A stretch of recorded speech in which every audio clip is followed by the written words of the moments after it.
Kwa hiyo tunashukuru kwamba tumeweza kupata mwelekeo mzuri kutoka pia katika wizara yetu ya masuala ya usalama wa ndani kuhakikisha kwamba mambo yanakwenda vizuri. Natambua pia uwepo wake Bwana Charles majina kidogo handwriting yanisumbua. Bwana Charles Ndiritu, asante, kutoka G4S Company. Sijui uko wapi Bwana Charles Ndiritu? Tumpigie makofi tafadhali. Kutoka G4S Company. Na pia yuko pamoja nasi Bwana Boniface Ondara kutoka ambaye ni lead trainer LAS Company. Uko wapi LSS Company? Tumpigie makofi tafadhali. Mmoja wa wakufunzi hawa.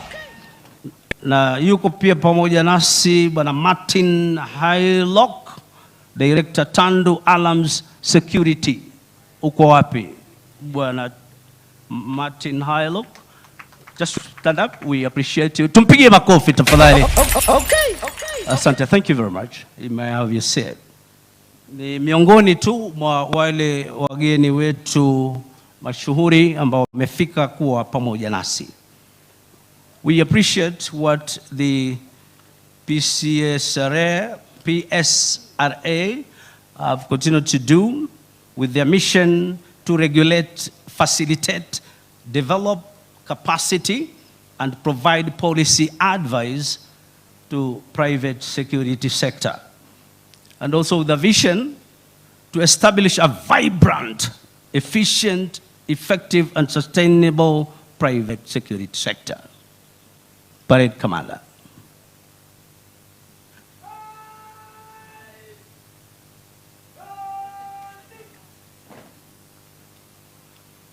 Basi naona mgeni wetu rasmi anawasili hapa kwa umaridadi kabisa, ambaye si mwingine ila ni gavana wetu, gatuzi letu la Nairobi. Tumkaribishe kwa makofi tafadhali.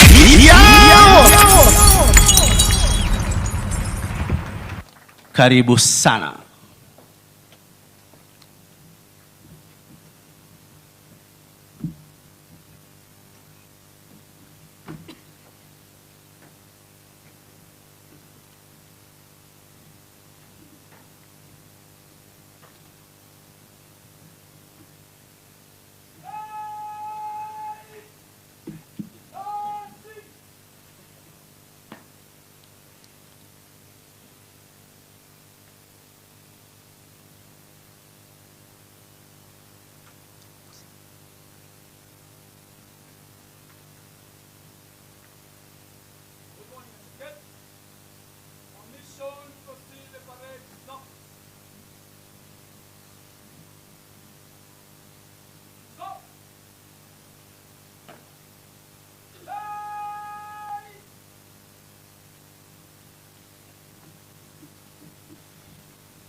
Hivyo basi gavana wetu gatuzi la Nairobi Bwana Johnson Sakaja anaelekezwa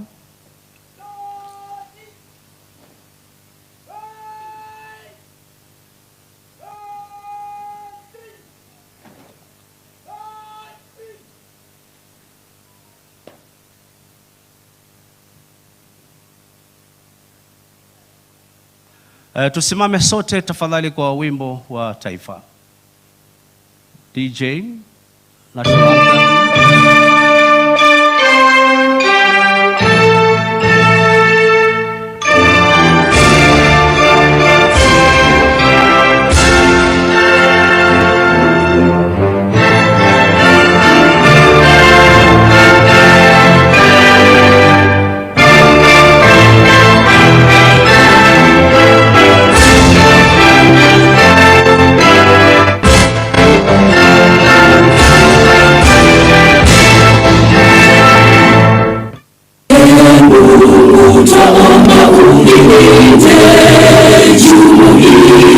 Afrika Mashariki, tuwezeshe kuishi kwa amani, tutimize na malengo yetu.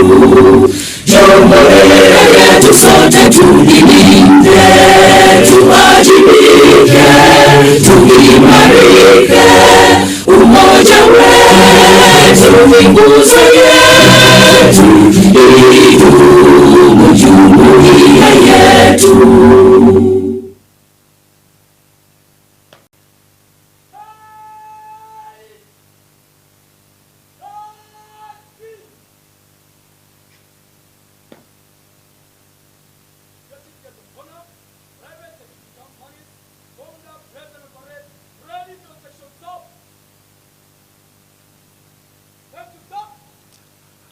Tunaweza kuketi, wale tuko na mahali pa kuketi kwa heshima tafadhali. Asanteni. May be seated. Amekubali kuweza kuikagua gwaride hii ya walinzi ya heshima akisindikizwa na mkurugenzi mkuu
Asante sana mgeni wetu rasmi. Basi ameweza kukamilisha kukagua ama ukaguzi wa gwaride hii ya heshima iliyoandaliwa na walinzi kutoka kampuni mbalimbali.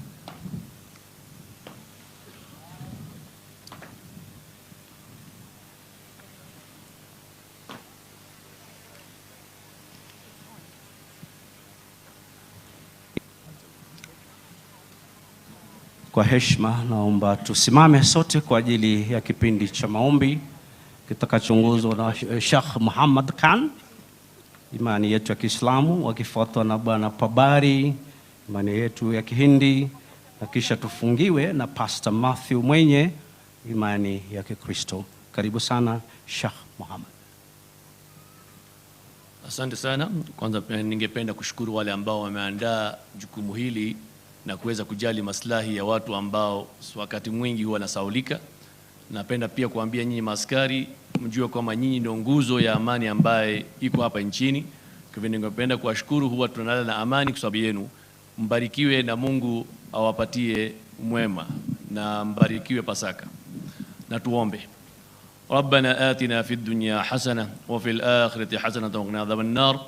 اللهم يسر لنا أمورنا، اللهم اقض حوائجنا وحوائج المسلمين، اللهم احفظنا من شرور الناس، اللهم لا تسلط علينا من لا يخافك فينا ولا يرحمنا.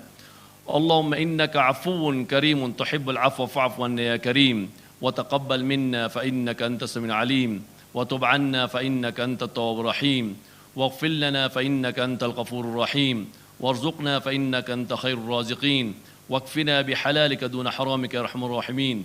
اللهم قنا عذاب القبر وقنا عذاب الحشر وقنا عذاب الميزان. اللهم اشفنا واشف مرضانا ومرضى المسلمين. اللهم اعطنا مما نريد ونجنا مما نخاف. اللهم بارك لنا فيما أعطيتنا وزدنا منه. اللهم إنا نسألك من خير ما سألك نبينا وحبيبك محمد صلى الله عليه وسلم، ونعوذ بك من شر ما استعاذ به نبينا وحبيبك محمد صلى الله عليه وسلم وأنت المستعان وعليك البلاغ ولا حول ولا قوة إلا بالله العلي العظيم وصلى الله على خير خلق محمد وآله وأصحابه أجمعين آمين.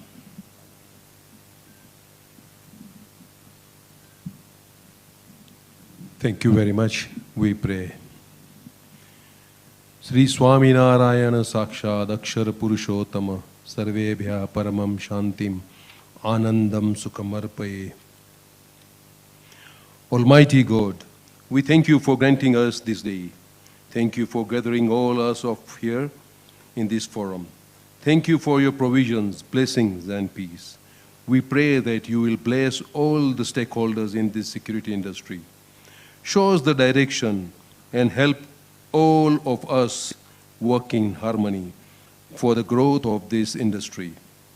Give our country, Kenya, abundance of peace and give all our leaders wisdom so that our country will thrive economically and together we will prosper. Guide the leader in this forum and all the stakeholders, including the entire workforce, and help each one of us to discharge our mandate diligently. Show us the way as we deliberate on the matters affecting this industry. Please, God, help us. Thank you.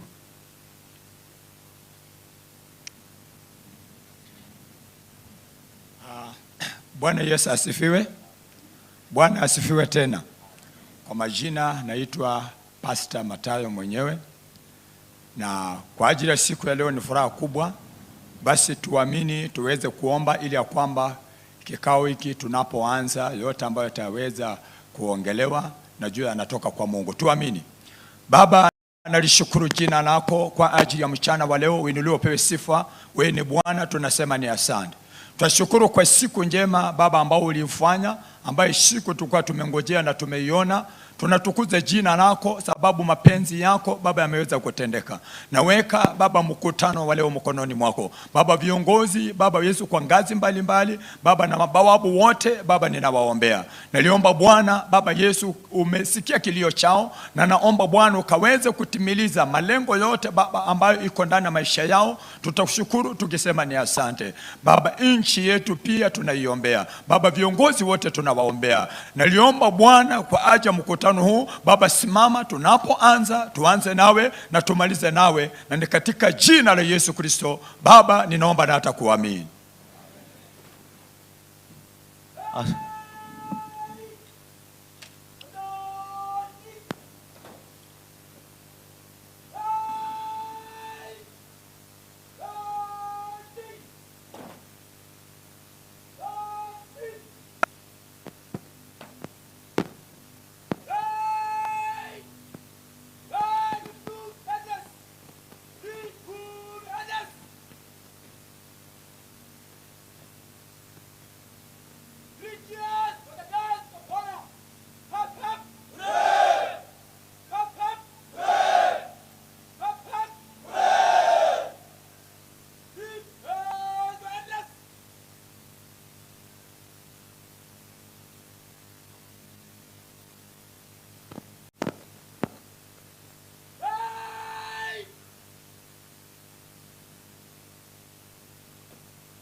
Asante sana mgeni wetu rasmi, tunaweza kuketi tafadhali. Tuwapigie makofi askari wetu hawa ama walinzi wetu kwa gwaridi ya kufana kabisa.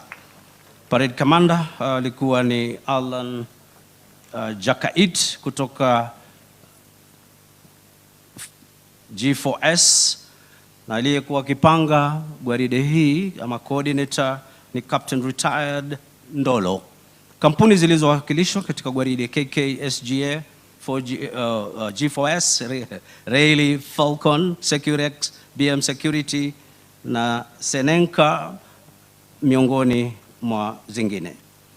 Mgeni wetu rasmi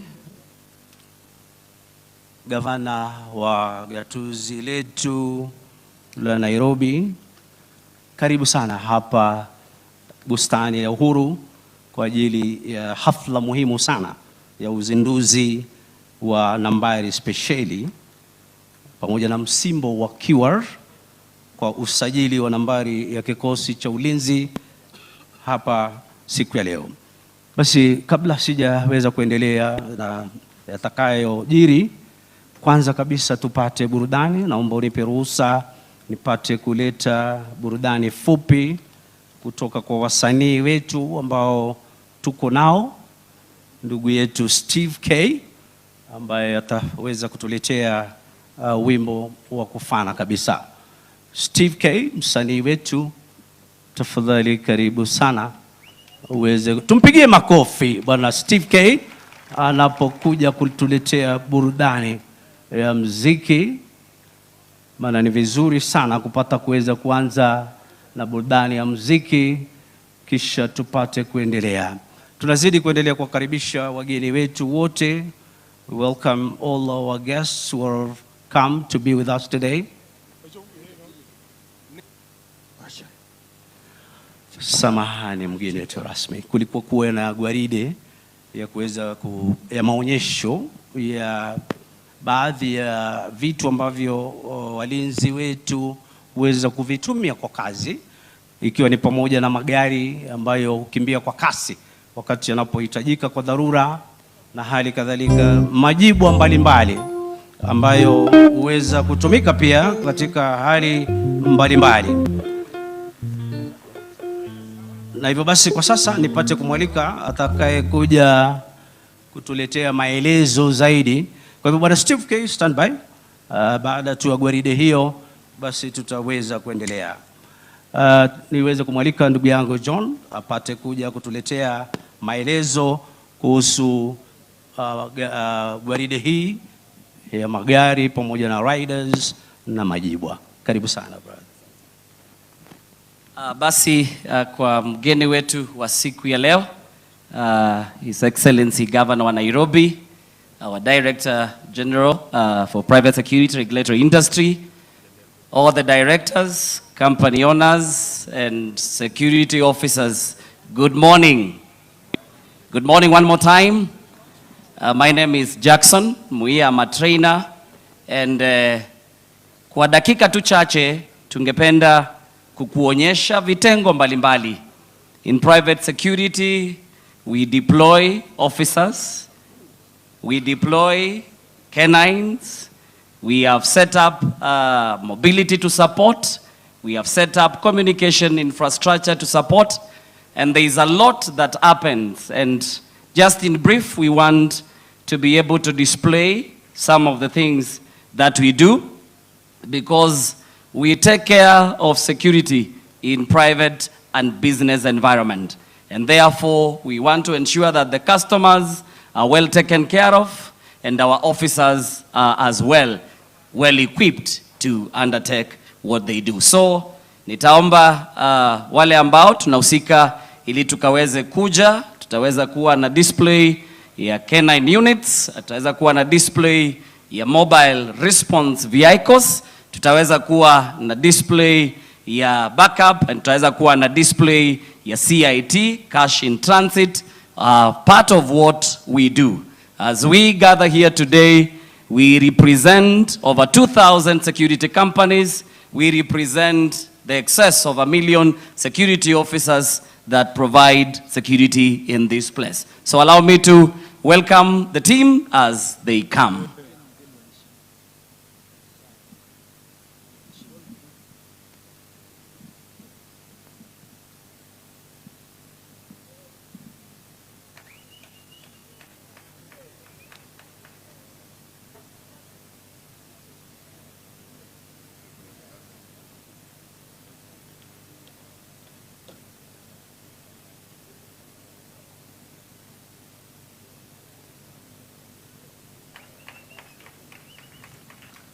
Tutaomba wale wako hapa tusonge tu kidogo.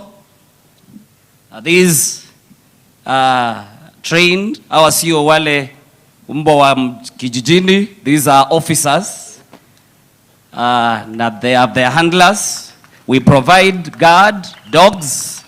We provide detection dogs. And we have a team of riders. In private security, we embrace efficiency. If a guard has not reported, we will not have any excuse. We have riders that have the capacity to deploy within the shortest time possible. We have cash in transit to ensure that our customers can have peace on how they move the monies from business premises to the banks. Those are specialized motor vehicles with all the necessary specs that are required to handle that business, with trained crews and with the escort teams, crew and crew commanders that are able. Wakipita jamani, tuwapigie makofi. This is just to show what the private security has capacity of doing. We transport our dogs from where they stay to their assignments through those vehicles that have been tailored to suit that they meet the standards of handling the officers.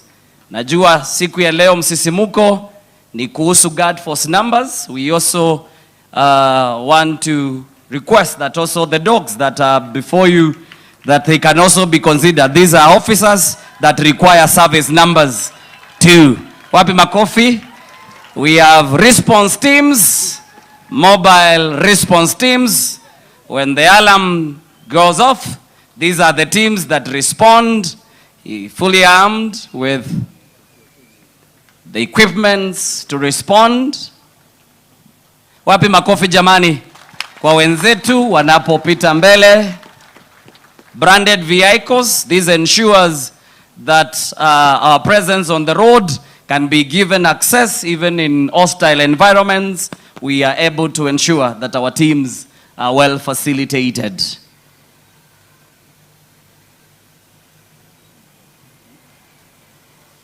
As I indicated, we have those on motorbikes so that they can be able to offer quick response.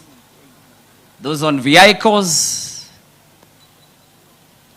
And Your Excellency Governor, I know you have the City Inspectorate team that we would wish that they be part of this journey, so that the next time we have an event like this, we have the City Council Inspectorate team with us here. That will be much appreciated, because I am tempted to think they are part of this private space, if I'm right. Thank you. Tuendelee kupiga makofi wakati wenzetu wanapopita mbele. These are the bikes, these courier services. We also provide that service in the private security space to ensure that we can deliver parcels, we can deliver messages to officers within the acceptable time. So, in this private space, we provide specialized teams. We have front office officers.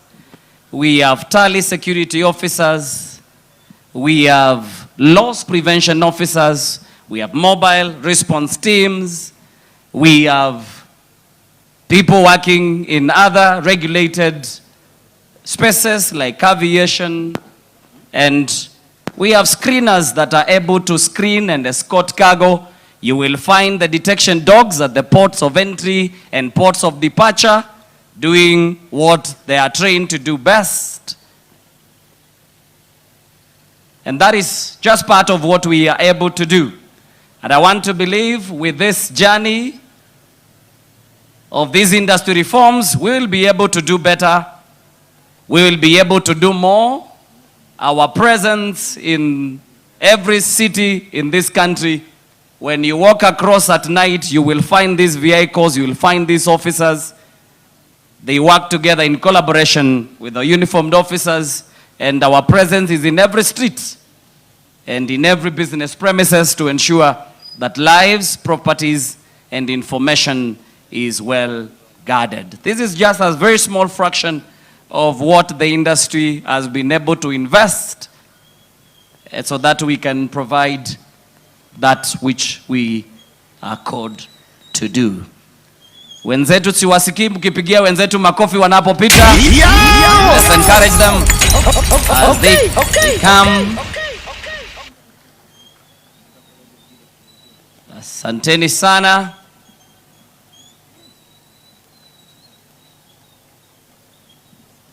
Hawa tu ni tuseme Nairobi, miji mingine katika Kenya. The private security has presence, and we just here to represent what we are able to. Naamini kwamba watu wa ulinzi kile ambacho tunaweza kufanya, na tunaamini kwa wageni wetu, unapoona hivi, hii ni burudani tosha ya kile ambacho tunaweza kufanya. Kwa hivyo tafadhali tuendelee kuwaleta wenzetu kwa haraka ili tuweze pia kuokoa muda.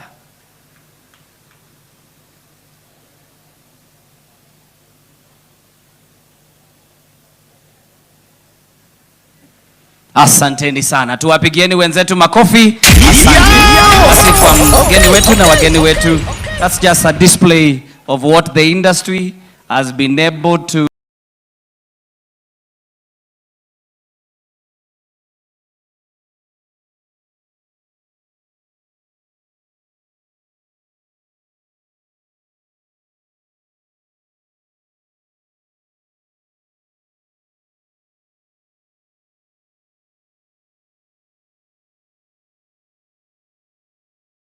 of reform.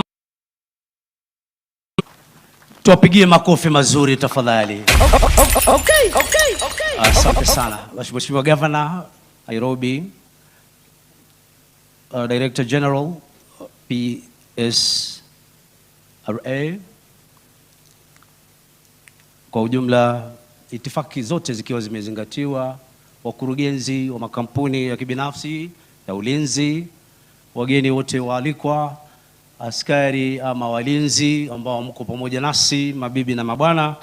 Hivi sasa kwa ruhusa yako Governor, sasa naomba kumwalika sasa yule bwana Steve K aweze kutuletea burudani ya wimbo, alafu tupate kuendelea. Karibu sana bwana Steve K. Tumkaribishe kwa makofi tafadhali msanii huyu. Haya, mliota, wacha tusalimiane hewani. Najua leo nimevaa tofauti, hamwezi kunijua. Sawa sawa, wana wa Mbumuli the band. Nikisema Mungu abariki Fazul director nitakuwa nimekosea. Sasa nikisema Mungu abariki nani Fazulu, tunaimba wote, si ndio? Wapi mikono juu ya hewa jamani? Haya, twende kazi.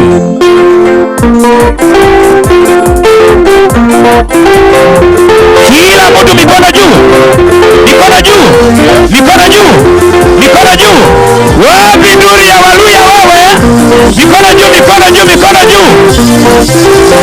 Mungu abariki nani Fazulu, emwenya nani nywenywe, bali yenyenye mwenya nano. Sakaja bariki nani, sakaja bariki nani, sakaja bariki nani. Mungu abariki nani. Mande hii mikono juu, mikono juu, mikono juu, mikono juu, mikono juu, mikono juu. Wapi director? Mikono juu, mikono juu. Andabwa wenya nani nywenywe, ewe andabwa wenya nano, ewe andabwa wenya nano, ewe bunge hii wenya nano. Fazulu owe, owe, owe, bali Fazulu owe, owe, owe. Mikono juu, mikono juu, mikono juu. Wapi nuru ya adabu wewe?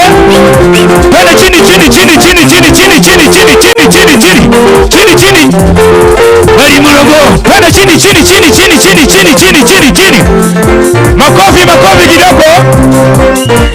Murongo. Murongo. Sakajo ruma. Sakajo tia. Fazulu ruma. Fazulu tia.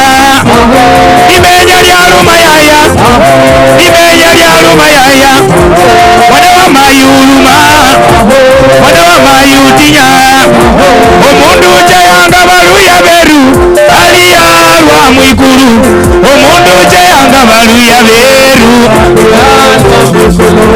omundu cheyanga bazuru weru aliyalwa mwikulu omundu cheyanga bazuru weru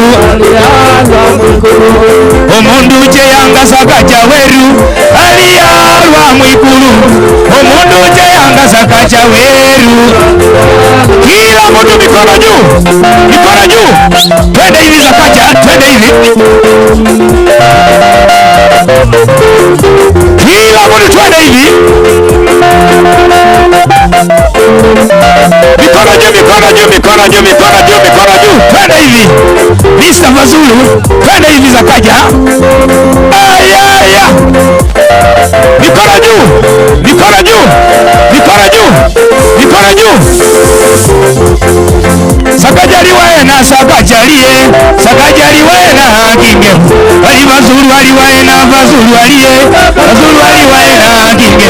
Bali Adamu aliwe na Adamu aliye, Adamu aliwe na kinge. Adamu aliwe na kinge musalaba.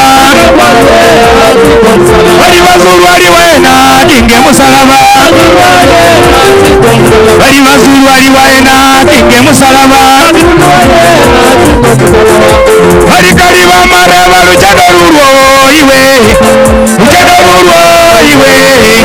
Kaliba mareba lujado lulwo iwe, enyinga ya buchayigo. Bali kaliba mareba lujado lulwo iwe papa, lujado lulwo iwe. Kaliba mareba lujado lulwo iwe, enyinga ya buchayigo. Bali nolu muchayi osigale. Twende chini chini chini chini chini chini. Oh waliotubu twendeni, twende twende waliotubu twende. Oh ibilisi bahini, bai bai ibilisi bahi. Oh ibilisi bahini, bai bai ibilisi bahi. Oh umasikini bahini, bai bai umasikini bahi.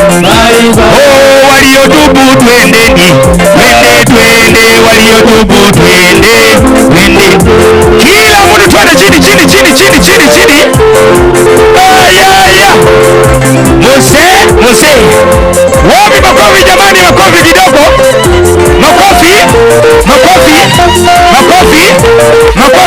Gana. Moyo kwange kula hukumanga. Moyo kwange kula hukumanga. Sakaja kula hukumanga.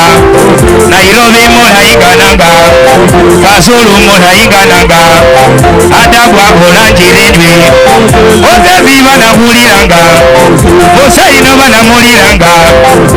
Mikono juu, mikono juu, mikono juu, mikono juu. Wapi nduri ya masoja wewe?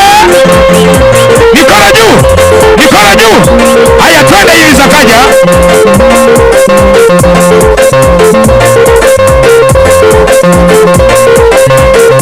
Lelo ni lelo. Waye.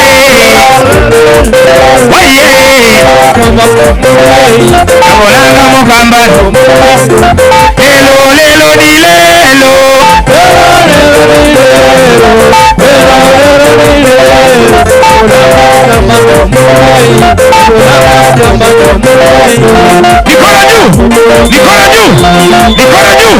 Mikono juu. Wapi nduri ya director Mazulu wewe?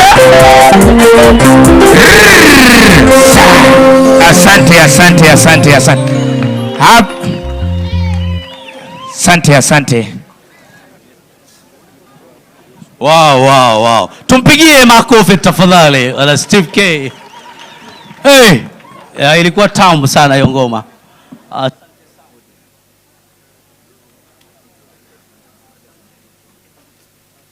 Asante sana.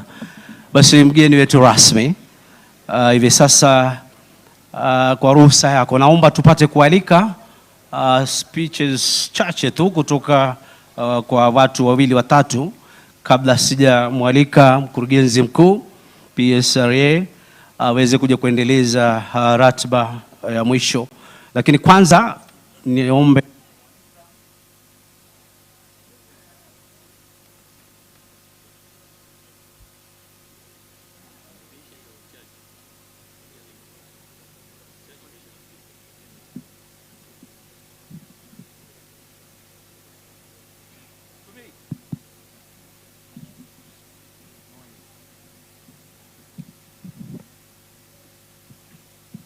Sorry. Samahani, mitambo saa zingine inakosea adabu. Tangu asubuhi ilikuwa sawa, imagine. Basi niweze kumwalika msemaji wa kwanza, Madam Damaris kutoka KK Security, alafu kisha baadaye nimwalike Bwana Adan Kasim kutoka katika union yetu, na kisha baadaye nimwalike Bwana Isaac Andabwa, mkurugenzi Secretary General Kenya National Private Security Workers Union, alafu kisha baadaye I will invite Jeremy Van Tongeren, who is the Chairman Association of Security Companies. Madam Damaris, please welcome.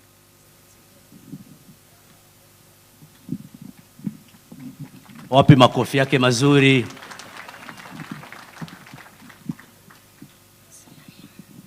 Askari oye! Askari oye! Nataka kwa nguvu. Askari oye! Askari oye! Asanteni sana. To the guest of honor, Dr. Sakaja, and the protocol observed. Good morning.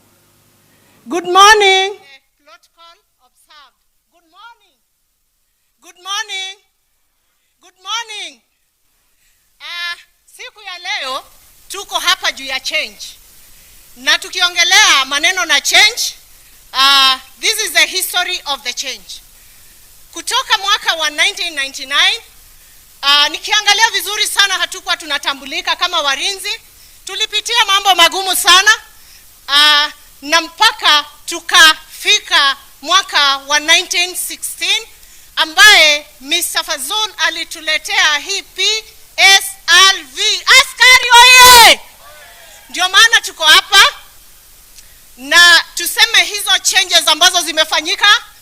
Tunashukuru sana, tunatoa shukrani zetu sana kama askari. One Kenya National Security Private Workers Union. Ni uniform tu ziko tofauti, lakini yale yote tunapitia the same. So tunakushukuru sana Fazul, shukuru sana Fazul kwa hiyo marekebisho ambayo litufanyia. Tunasema asante sana. Haya, sasa hapa tuko juu ya change. Na change nikiangalia askari oye! Sisi tunaongelea change ya 30K.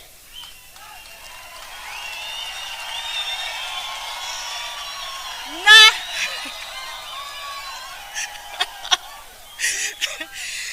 hii change ya 30K tumeingoja sana. Hata kweli nikiangalia hata hizi mifuko zangu nauliza, kwani 30K itaingia hizi mifuko lini? Na ndio maana huu mkutano umefika mahali umefika. Na kama 30K haiwezi kaleta change siku ya leo, sioni kwa nini tuko hapa. Tumeangamia sana. Wengine wetu wakituangalia hapa nyuma, lakini leo wakubali wasikubali, leo ni siku ya mabadiliko. Siku ya mabadiliko. Asanteni sana. Tukimalizana na maneno ya 30K, tunakuja maneno ya training. Tulikuwa tumedharauriwa sana kama walinzi ama askari, lakini tangu 2016 training ziko, tumetrainiwa sana, lakini ile kitu tunaomba the guest of honor, training ya watu wote, so that inaweza ikaleta career for progressive ya askari. Sio askari mahali aliandikwa, kama aliandikwa akiwa kama guard, anaenda kulitaya akiwa guard. Hiyo si tumekata. We need a change. So hiyo tunaomba maneno ya training mkaweza kutushughulikia. Kwa maana ile training sisi watu naenda, I think mmeona maaskari wa kila aina na kampuni tofauti hapa, na hiyo ni training tu ya just only 2 days. Hebu imagine kama tungekuwa tumepelekwa ile training ya government kungekuwa namna gani? Askari hapo sawa? Hapo sawa? Munaniunga mkono? Tunataka training. Na tunasimamia tunataka training. Askari wetu, na washukuru sana ambaye wamepita hapa na kikosi. Hao tu wangekuwa na buduki, mungefikiria ni kikosi ya polisi imevalishwa nguo ya walinzi. So tunawashukuru sana. Ingine tunaenda kwa mambo ya sako. Tunataka sako moja. Tumeumia na sako tofauti.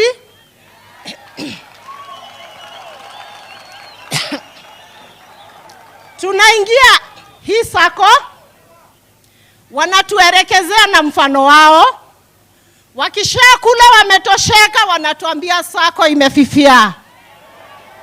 Tunaenda kwa nyingine, bado mchezo ni ule ule. Sasa sisi tumechoka, tunataka mgeni mheshimiwa, mtusaidie na sako ya maana, sako ambaye askari pia ataweza kujijenga na familia. Ama vipi? Askari oye! Ukitusaidia kwa hayo mambo matatu, juu leo tulikuwa hapa juu ya hayo mambo matatu, tutashukuru sana. Because sisi kama walinzi vile mnatuona hapa, kama hatuwezi tukaleta mabadiliko siku ya leo, tunaweza tukaamua tulale hapa vile mnatuona. Hiyo ni mgomo ama si mgomo? Hiyo si mgomo ama ni mgomo? Lakini juu daktari wetu ako hapa, Dr. AJAABU, yeye ndiye atatuambia kama itawezekana ama haitawezekana. Akituambia haiwezekani, atuambie tulale hapa, hatubanduki mpaka daktari wetu ambaye ni Dr. AJAABU atuongoza na msimamo moja. Ametutoa mbali na hii union. Wakati tulikuwa tunaumia, mpaka saa hii mabadiliko imefanyika kiasi. Askari hoye! Askari hoye! Na nikimalizia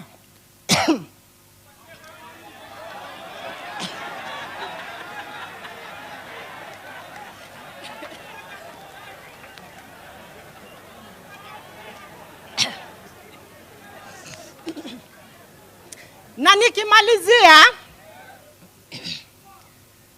30K ikitoka siku ya leo, inafaa tuahidiwe itaingia hii kwa mfuko siku gani? Askari oye! Askari oye! Na ikishaingia huu mfuko wetu, Daktari AJAABU tutamtuma kwa rais wetu ambaye ni Daktari Ruto, amwambia tumeshukuru na atakuwa ametuvukisha Canaan. Sawa sawa? Mumekubaliana na mimi? Sasa wacheni tuongoje daktari wetu Kenya atatuambia, na hivyo ndio tutaendelea nayo. Mimi naona mko wengi, na washukuru sana sana kwa kuitika huu mwito. Wengine tunalala kwa baridi, wengine tunanyeshewa, lakini leo ni siku ya change. Ama vipi? Ama vipi? Shukrani sana kwa wageni wetu. Wakubwa wetu wako hapa, wanatusikiza, na sisi ni watu tunapenda kutii sheria. Lakini pia na sisi tukikasilishwa tunakasirika. Tunaweza tukaamua tulale hapa mpaka 30K ingie mfukoni mwetu. Asanteni.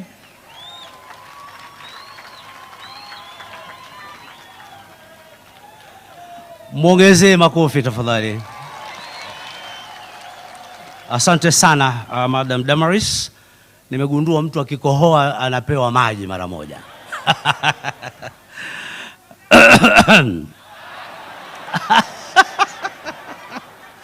Yangu ya kujifanya kumbe. Basi naomba kwa heshima nimwalike Bwana Adan Kasim from the Union. Karibu sana Bwana Kasim.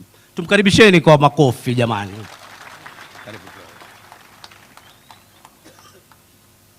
God oye! God oye! God oye! Bwana Faisal Mohamed, Governor wa Nairobi, Bwana Adabwa, wenzetu wako hapa, na unajua mimi nimetoka Northeastern, Kiswahili yangu si mnajua, msinichakie. Mimi naitwa Aden Kasim. Nafikiri hapa hakuna mtu amefanya vile nimefanya kazi. Nimeanza kazi 94.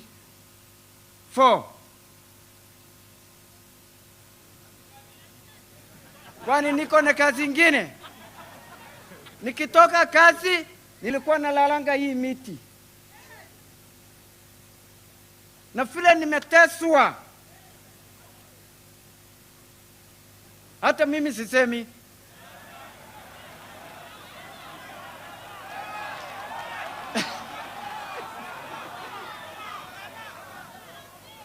Sijiwahi kuitwa guard. Nilikuwa naitwa watchman. Nilikuwa nafanya mzungu. Alikuwa ananiita guard, alikuwa anaita watchman, come here. Nikienda shamba boy ama bishi, wanaita mimi askari iko wapi? Lakini leo tumebadilisha kila kitu.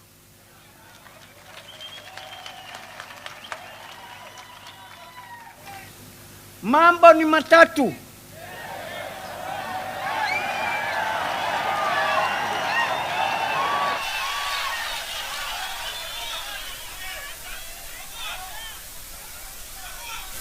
Allah, Mungu. Ahmed. 30 mfuko.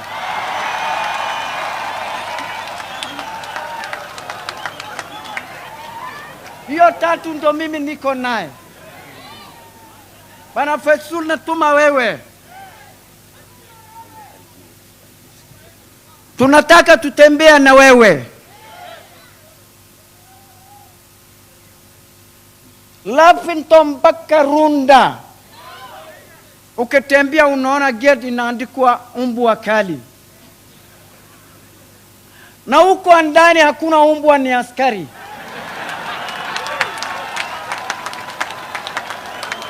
Uliza hawa.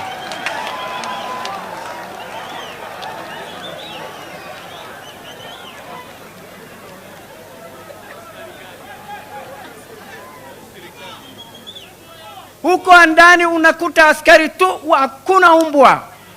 Na ujue mimi nimefanya hiyo kazi, nimeangalia, nimegonga mlango, nimefunguliwa mlango na askari. Nimuuliza iko wapi umbwa?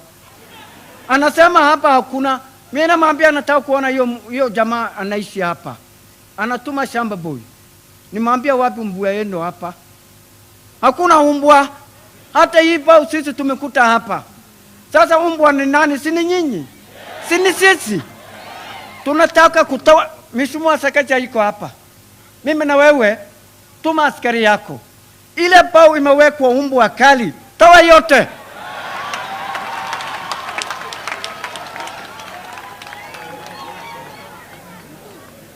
Kwa sababu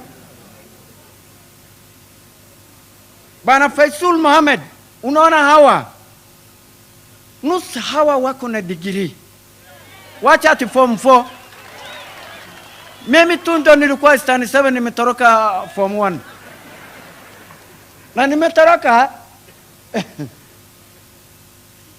kazi yetu tukilinda lazima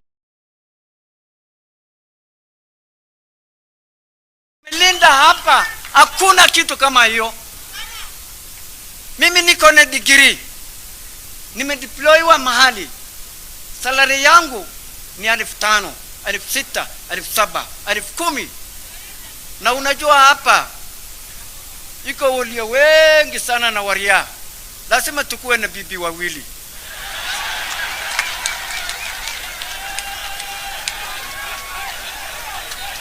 Wako hapa, mimi najua wako hapa.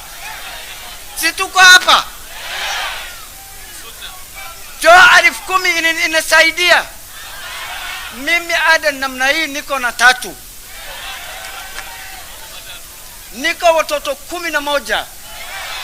Ukinipatia 10,000 itanasaidia kweli? Na siwezi kufukuza bibi, sina sababu.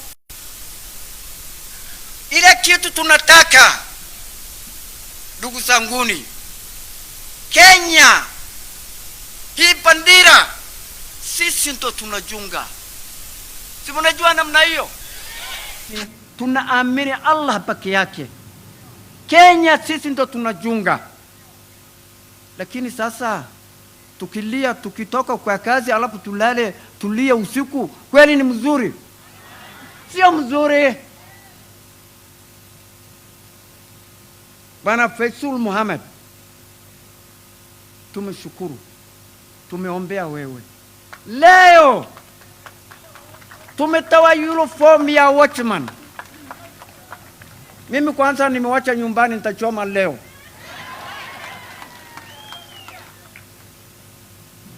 Lakini si mnajua kazi sisi ndo tunafanya. Hapa Garissa University, vijana wawili wameuawa. Wakati wa student alikuwa na uawa, na ni askari wawili. Hawa wanajua kweli? Hiyo tajiri anajua?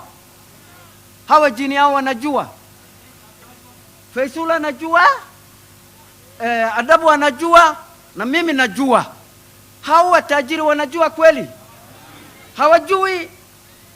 Hata matanga, leo ukigongwa gari wanatuma supervisor, hebu angalia. Enda muangalie.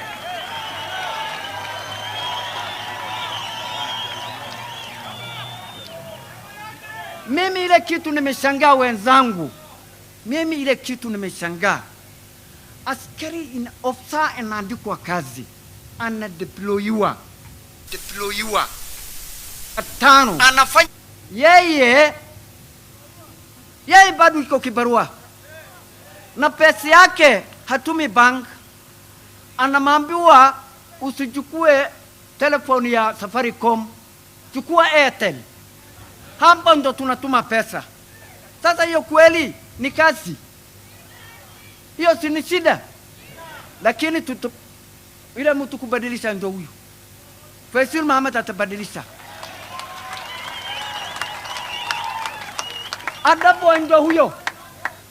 Adabu ndio huyo. Hawezi wacha. Bwana Faisal, unaona kuanzia hapa ukitarmuka huko chini,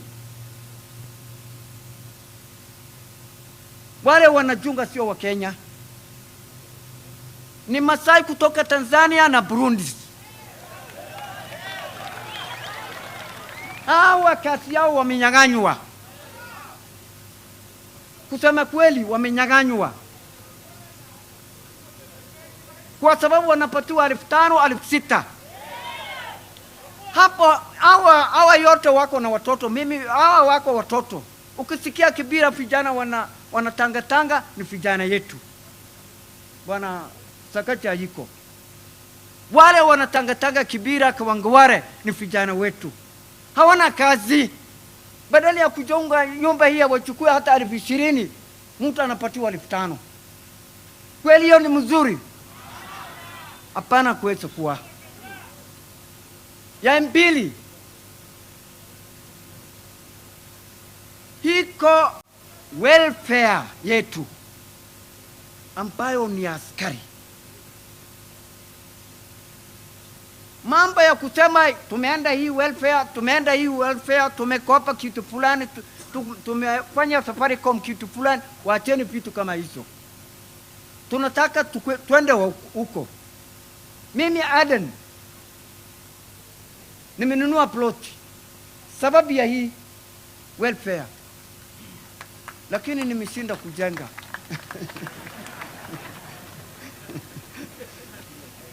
Nimeshinda kujenga. Nimwambia wacha nichukue wakati ingine kama nitajaribu kuchukua loan. Mimi naombea nyinyi, hii kazi Kenya ni yetu, msitingike, tunalinda. Asanteni sana na Mungu alinde nyinyi. Asante. Tumuongezee makofi tafadhali. Amesema toka Northeastern, lakini alipofika hapa Kiswahili alikuwa mzuri. Asante sana. Niombe kumwalika Secretary General Bwana Isaac AJAABU. Mkaribisheni kwa makofi tafadhali.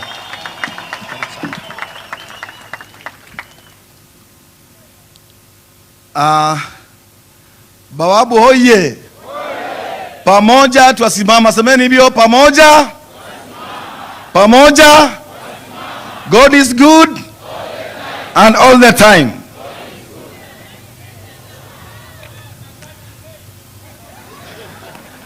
Tuende hivyo basi. Jumamosi, rudia kwa nguvu. Jumamosi, Sakaja, Fazul, William Ruto, employers, workers.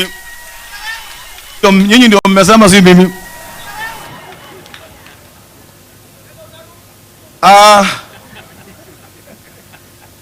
The chief guest, His Excellency Governor of Nairobi, my senior brother Fazul Mohammed, all employers, all our friends, social partners, the National Executive Council of Kenya National, the private security officers of the Republic of Kenya, and all protocols observed. Nataka nichukue nafasi ndogo kusema mambo machache. Na yangu ambayo nitasema si tofauti na ile ambayo wenzangu wameongea, bali nataka niseme kwa ufupi. Hii industry, private security, jinsi wamesema, iko na history yake.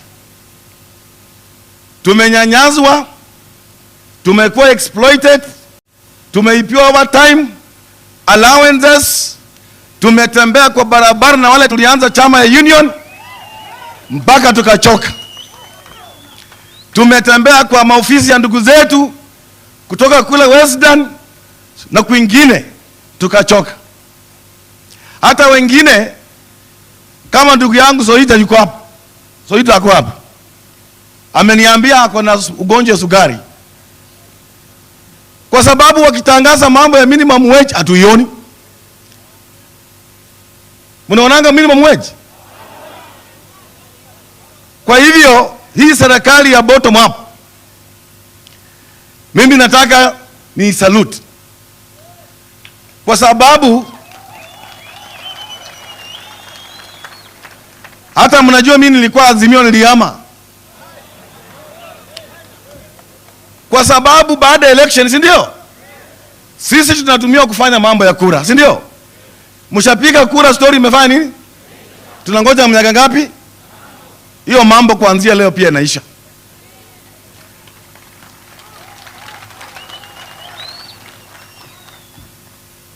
Tuko pamoja kweli? Sinisikia nduru? Bwana Fazul Mohammed, nataka nikushukuru sana na Mungu akubariki sana na jamii yako. Mimi nilifukuzwa KK kwa sababu ya reform agenda 207. Na hiyo barabara haikuwa rahisi. unaenda unaahidi maaskari, unafanya nini, CBS nini, kesho yake hiyo mambo enforcement inakuwa ni problem. Shida ya Kenya imekuwa ni mambo tunatangaza mambo ya minimum wage, yes, lakini kama tunatangazia kampuni za wazungu hapa Kenya, wale watu wengine hapa Kenya waajiri ni kama hawa wafanyi kazi kwa sheria. KK akitaka kuchukua contract ama G4S, hawa wanaenda na shilingi 10,000 kubid. Hiyo ni ungwana kweli? Nimesikia kwa Ministry of Labor hapa.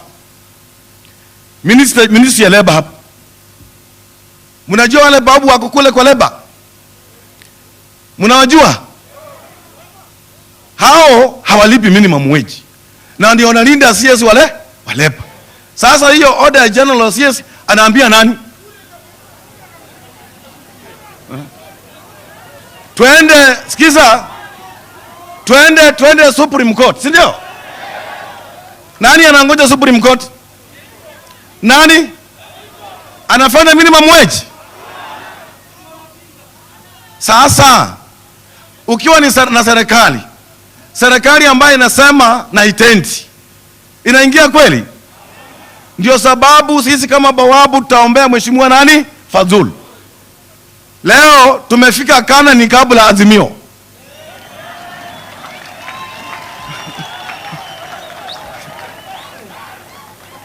Na siku ya leo tarehe 30 iko na historia ya kibibilia. Katika serikali ya Roma, wakati walichukua yule Yesu Kristu wakasulubisha msalabani, serikali ya Roma ilisema huyu jamaa anauma njaro hapa, amedanganya sisi ya kwamba ataenda wapi baada ya siku ngapi. Wale walikuwa pale walikuwa bawabu. Serikali ya Roma ikaambia bawabu wakatae, waseme ya kwamba huyu jamaa aliibiwa some corruption, si ndio? Bawabu si mtu ako corrupt. Bawabu si mtu anachukua pesa kwa barabara. Bawabu unamweka kwa gate mpaka saa 12. Ukweli ama ni urongo? Bawabu alikataa, akaambia serikali ya Roma huyu jamaa ameenda mahali alito hakuibiwa. Situpikie makofi. Kwa hivyo Fadhul, mimi sijui kama ni Muislamu ama ni Mkristo. Mimi ananihubiri yangu injili, na mnajua pia mimi nilifanya mambo ya theology. Akihubiri injili kwa mstari nafikiria ni bishop yule nabii yule prophet alikuwa namna gani? Owori. Na interpretation yake ni kali sana kuliko wale najua. Tupigie makofi tena. Nasema hivi,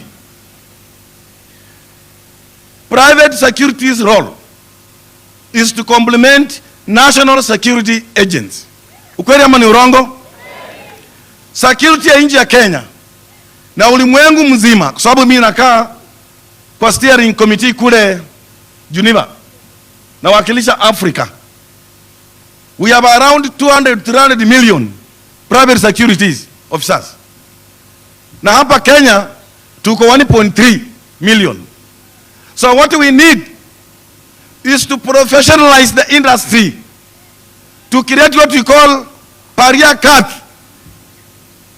Hapana, nataka nione kuanzia kesho bwana Fazul, tuko na Kobro, tuko na sergeant kama hii bwana Bungei.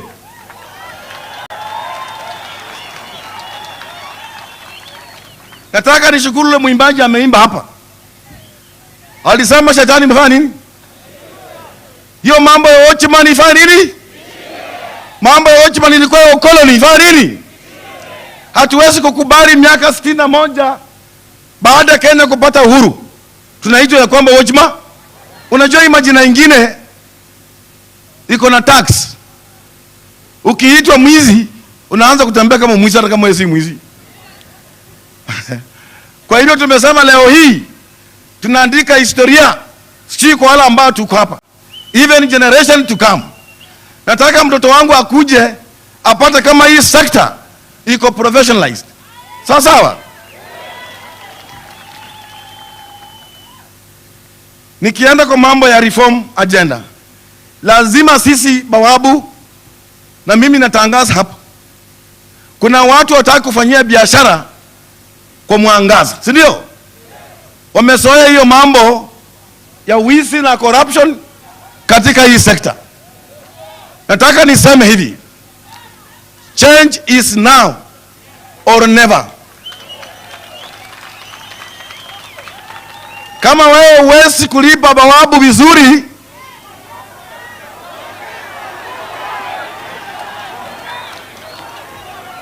kama huwezi kulipa bawabu vizuri, chukua bibi yako aende alinde na bwana yako.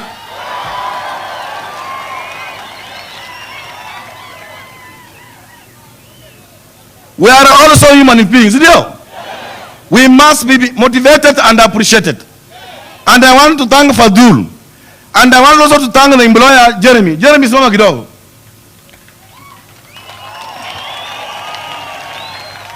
Jeremy ametangaza kwa kutoka hapa leo tunaenda kutengeneza CBMO ya industry. Tumpigie makofi.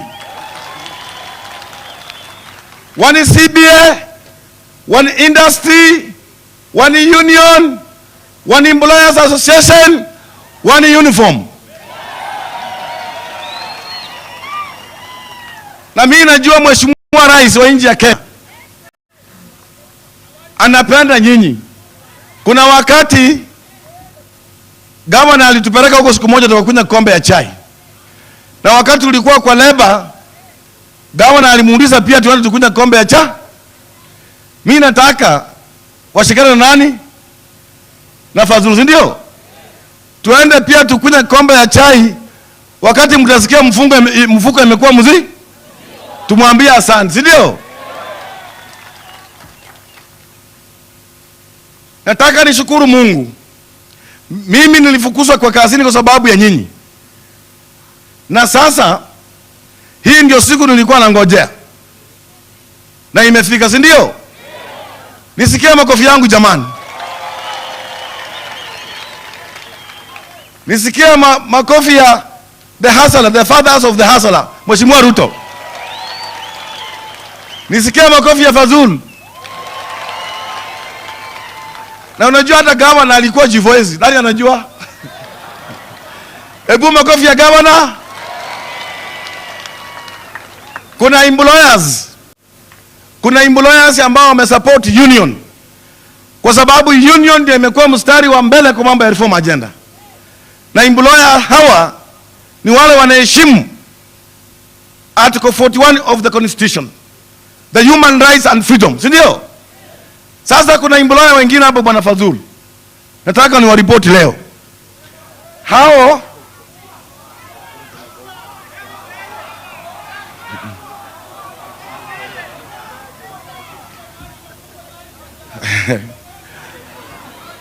hao employers nikimalizia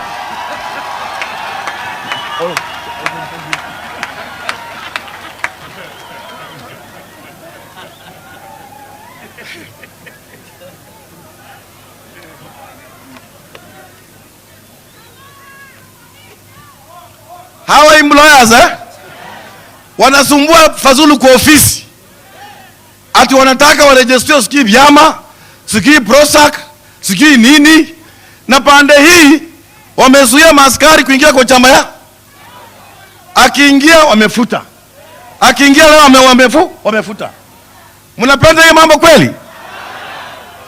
Kama employer ataki union na yeye pia asikue kwa association.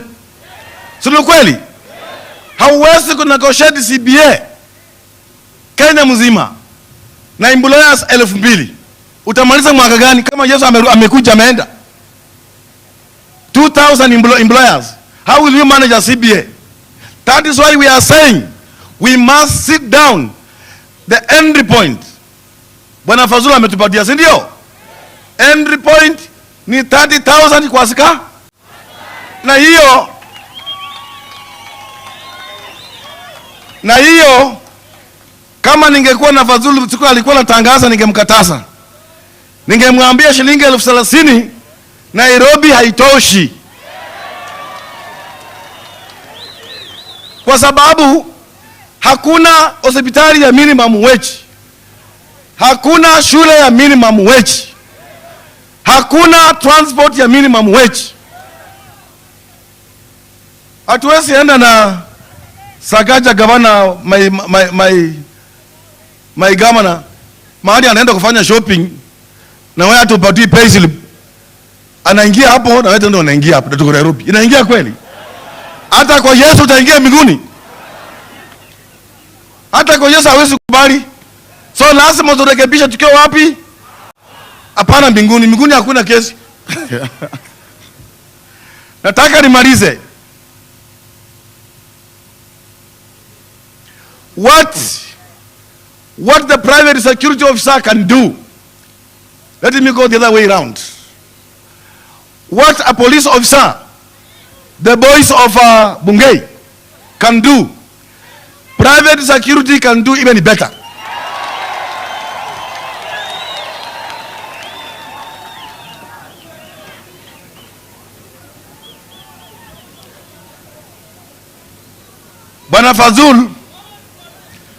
Bwana Fazul, nikimalizia, nikimalizia, kuna mambo ingine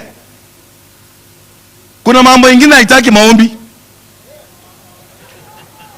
Kuna mambo ingine lazima tufanye vile Fazul amefanya nini? Fazul ameomba kweli? Ame-implement the law, si ndio? Sasa wewe uko kwa ofisi kama Andabwa unaomba mimi. Kama mtu afanye kazi kulingana na sheria aende wapi? Kwa hivyo nataka tukae chini na employers wote. Fazul hana haja ya kutuma mtu nyumbani. Hana haja ya kunyima mtu license. Andabwa anataka maskari wakuwe wengi wapata employment. Serikali haiwezi kubali bawabu waende nyumbani. Si kweli? Mimi pia siwezi kubali. Lakini in court we say decent work and equal pay for equal work what done. Si ndio? Hapana mtu anafanya kazi kwa mvua, kwa jua, hata akienda msalani umeandika innocent report, akiwa hapo sendi kidogo sijui nini, akikufa anazikwa kama kakasi ya ng'ombe, alafu nampatia shilingi 12,000. Surely 12,000 inawezekana kweli? Unajua Waluya, mtu akiaga sema mtakufa bado mko hapa. Lazima tukule ugali na ng'ombe ichinjwe. Sasa mkipatiwa shilingi 12,000, hiyo ni ya nini?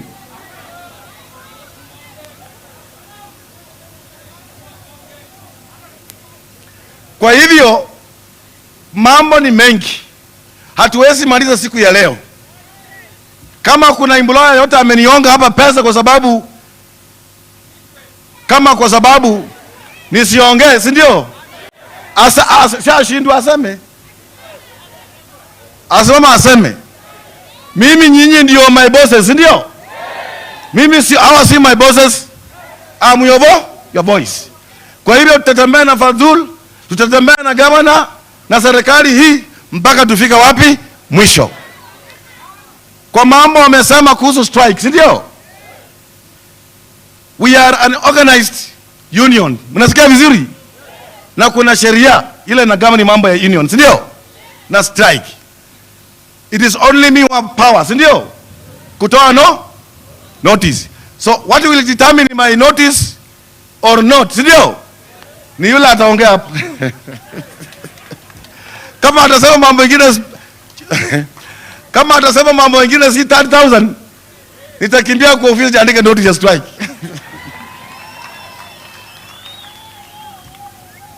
Kwa hivyo in summary, Adrian alisema mambo ni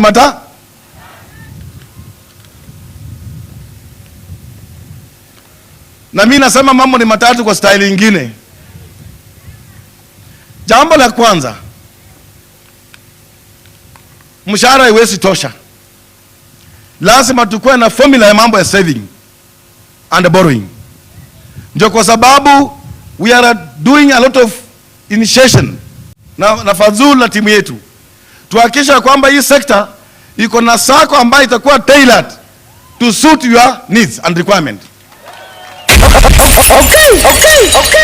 Tumekuwa na sako kama KK, sako 14. Sasa unashindwa shwari, kampuni moja sako 14. Hiyo mambo inakufa siku ya leo. Lazima tukuwe na sako moja for empowerment, na ikuwe run in a professional manner. Number 2, Mheshimiwa Fadhulu, hawa jamaa hatuwezi kuwafungia masomo. Hata kama wako kwa gate, lazima waendelee na mambo ya masomo. Education a must. Mimi niliingia hapa 1998 nikiwa mtu wa form 4 liver. Nimefanya diploma St. Paul's, nimefanya degree, nafanya masters, ndio? Maisha lazima ifanye nini? Bila wamesema hatuwezi kubali uretire ukiwa wapi? Kad. Lazima ukuwe na ile kupanda ngazi, si ndio? Hata ukiuliza rafiki yangu Bungei alianzia wapi, atakwambia alianzia chini na anaenda juu. Mambo ya employers kuficha certificate zenu, wanafungia.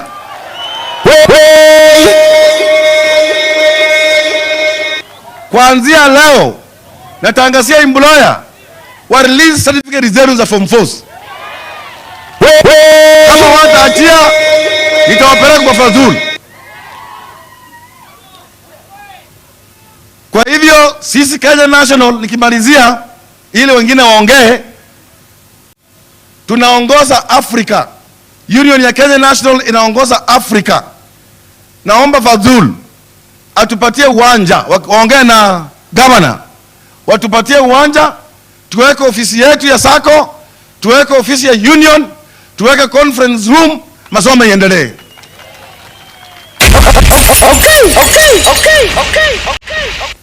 Mambo ya casualization inaisha siku ya leo,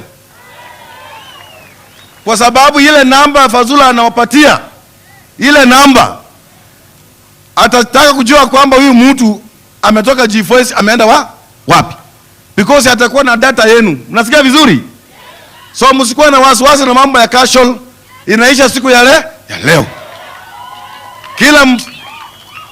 Kila mfanye mungangane wakisha hiyo namba Umesikia vizuri? Sasa nyinyi sio property ya KK ama G4S. Nyinyi sasa ni property ya government.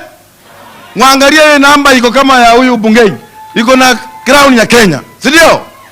You are no longer property of KK or G4S or RADA or whatever, si ndio? Pikia serikali makofi sasa. Mambo ni mengi, siwezi maliza. Wacha nifika hapo na Mungu awabariki sana. Sasa imebaki tu mimi bawabu, nimefikisha mambo yenu mwisho. Kuna kitu kingine imebaki kweli?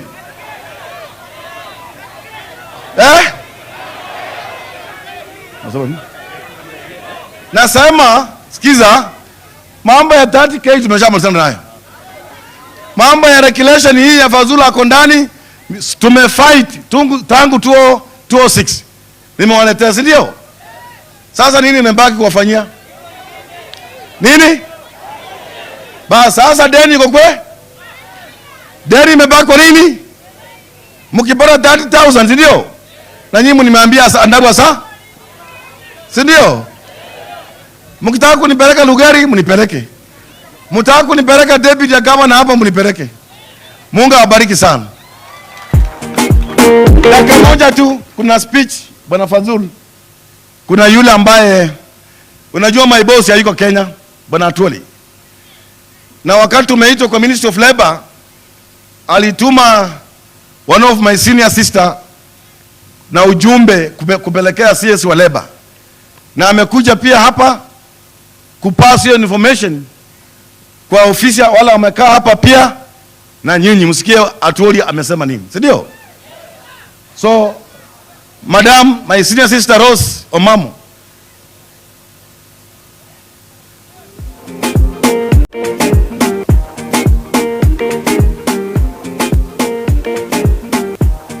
Asante sana, tumpigie Bwana AJAABU makofi mazuri. Asante sana. Naomba kumwalika Bwana Lawrence Okello kabla sijaweza kumwalika Jeremy Van Tongeren. Bwana Lawrence Okello, tafadhali, muda mfupi tu. Tumkaribishe kwa makofi. CEO G4S.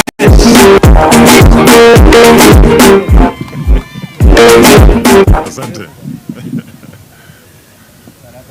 Asante. Asante sana. Askari woye! Walinzi woye! Kwa majina ninaitwa Lawrence Okello. Mimi ni mkurugenzi mkuu wa kampuni wa G4S.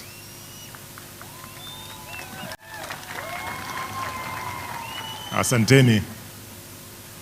Nimekuja leo kusimama nanyi na kusimama na kila mtu ambaye anataka kuona professionalism katika industry ya private security in Kenya. Nina maneno machache ya kusema na nimeandika speech hapa, nitaisoma. Your Excellency, the Governor of Nairobi, Honorable Sakaja Johnson, the Director General CEO of the Private Security Regulatory Authority, Mr. Fazul Mohammed, the Secretary General of the Kenya National Private Security Workers Union, Dr. Isaac Andabwa, the Chairman of the Kenya Security Industry Association, Jeremy Van Tongeren, distinguished guests, ladies and gentlemen.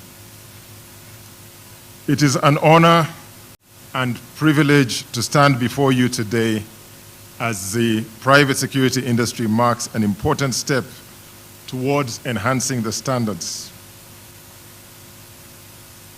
The private security industry employs hundreds of thousands of people and provides a livelihood to millions. The industry plays a critical role in safeguarding and protecting our communities, businesses, and institutions. And key to this are security guards, walinzi, nyinyi, who are the first line of defense and play a critical role in intelligence gathering. The industry also contributes significant money into the treasury through VAT, PAYE, and other tax contributions. Your Excellency, the Governor, I'm sure you're aware that the industry in Kenya faces a number of challenges. These mainly relate to varying levels of compliance with issues such as pay, training, vetting, and working conditions within the industry. In order for this industry to effectively fulfill its mandate, we believe that it requires a strong regulatory environment. I would like to commend the government for recognizing these challenges and taking steps to address them.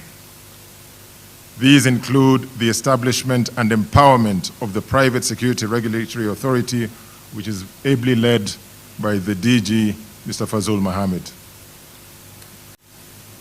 The PSRA has provided a robust framework for enhancing regulation covering both security service providers and individual guards. This includes the registration of security guards, provision of unique numbers, and this will empower security guards by facilitating the process of ensuring fair employment practices and safe working conditions. This will enhance the quality of service provided to clients, which will build trust and confidence in the industry. G4S Kenya is fully supportive of the PSRA's initiatives in enhancing standards, and we have always paid the minimum wage. We adhere to the law, and we urge all other security players to do the same.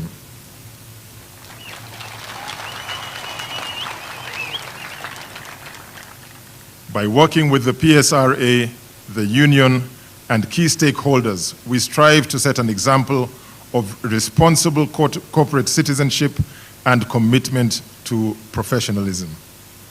Together, we can ensure that the security industry in Kenya continues to evolve providing a safer and more secure future for all. Thank you.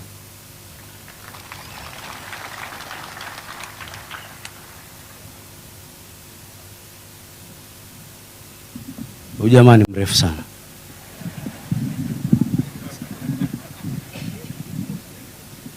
Tumpigie makofi marefu pia. Asante sana Bwana Lawrence Okello. Mgeni wetu rasmi naomba nimwalike Jeremy Van Tongeren, the Chairman Association of Security Companies. Tumkaribishe kwa makofi tafadhali. Welcome.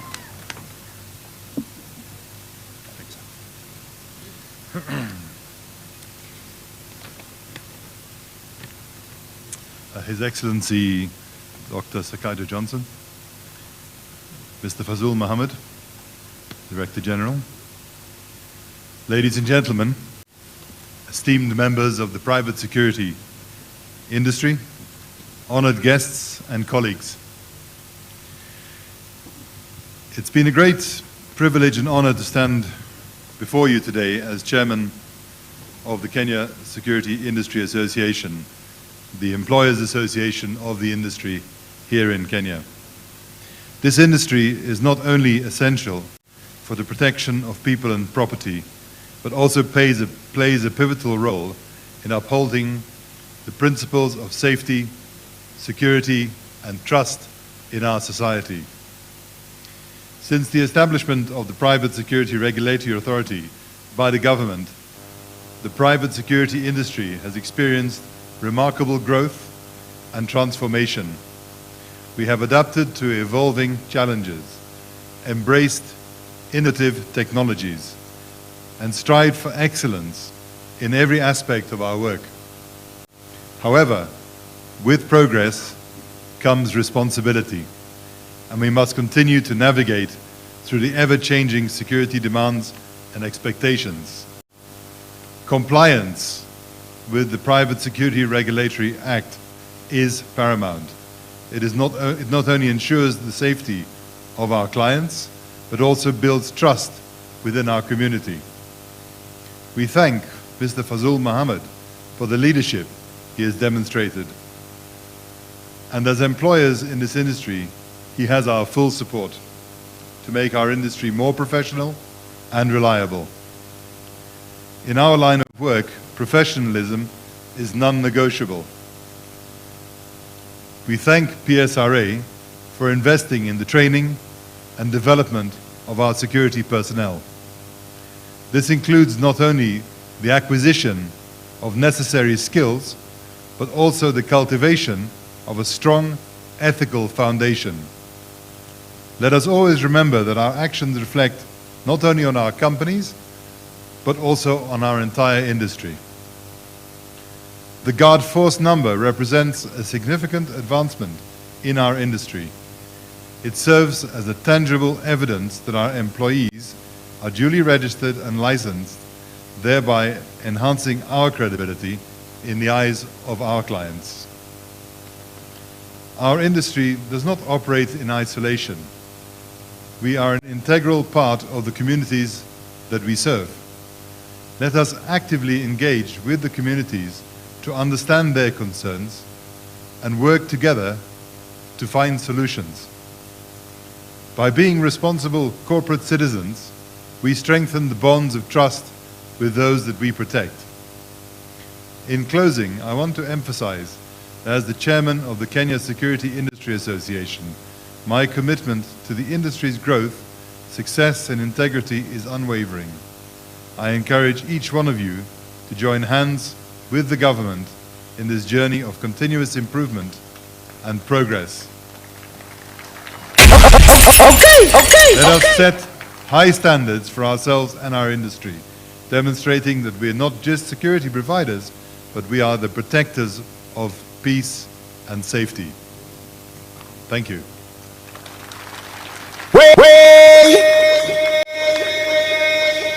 Angalau huyu si mrefu sana, lakini amebarikiwa kwa style yake. Makofi mazuri.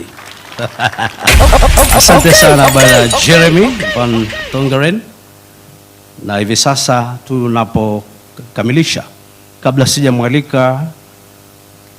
sijamwalika mkurugenzi mkuu, mamlaka ya udhibiti wa makampuni ya ulinzi binafsi, naomba niweze kukamilisha mgeni wetu rasmi kwa kumwalika Bwana Arnold Maliba ambaye yeye anahusika na masuala ya mawasiliano kwa chama cha UDA, ambaye yeye pia anawakilisha jamii ya Mlembe. Anakuja na barua rasmi kutoka kwa jamii ya Mlembe.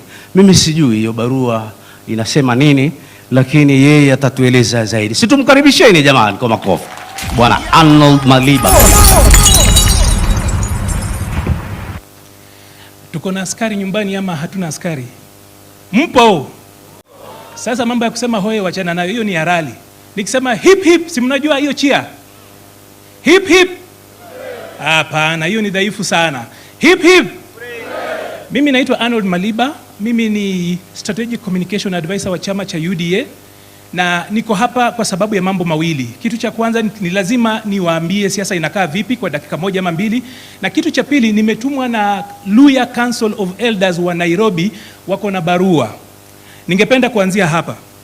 Pale UDA, unajua sisi wale watu wenye huenda kwa TV kuongea mambo ya siasa tunasema kizungu mingi sana. Lakini wacha nijaribu, nikiongea kizungu mnikumbushe niseme Kiswahili. Sawa sawa? Nisisahau, sawa sawa? Kwa sababu siasa lazima tuseme kwa vile iweze kusikika kwa urahisi. Kitu cha kwanza kabisa, Rais aliweza kupeana promises 172. Kwa hizo promises anasema yeye anataka kutoa watu chini awalete juu. Sema bottom up. Kuna wale watu kwa hiyo pyramid wamekuwa hapo chini kwa muda mrefu sana. Mmoja wao ni askari. Na mimi nasema hivyo kwa sababu mimi ni mjukuu wa watchman. Nilikaa na yeye Mathare namba 10.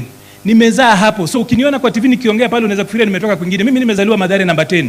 Ninajua shida za bawabu vizuri sana.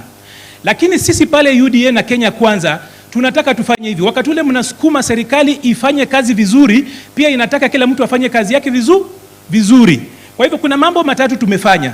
Kitu cha kwanza, tunafufua economy. Hii economy tulipata kama iko kwa mtaro, ilikuwa kwa koma. Wachana na hiyo kizungu na hiyo siasa inapigwa huko.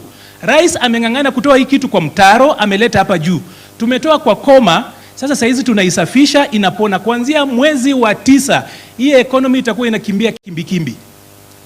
Huo ndio ukweli. Wachana na hiyo kizungu mingi kuko kwingine, kwa sababu ukifanya kazi hapa chini unapata iko hivyo. Kitu cha pili, tuna manage politics. Simona baba anaenda Addis Ababa. Hello? Hip hip. Hip hip.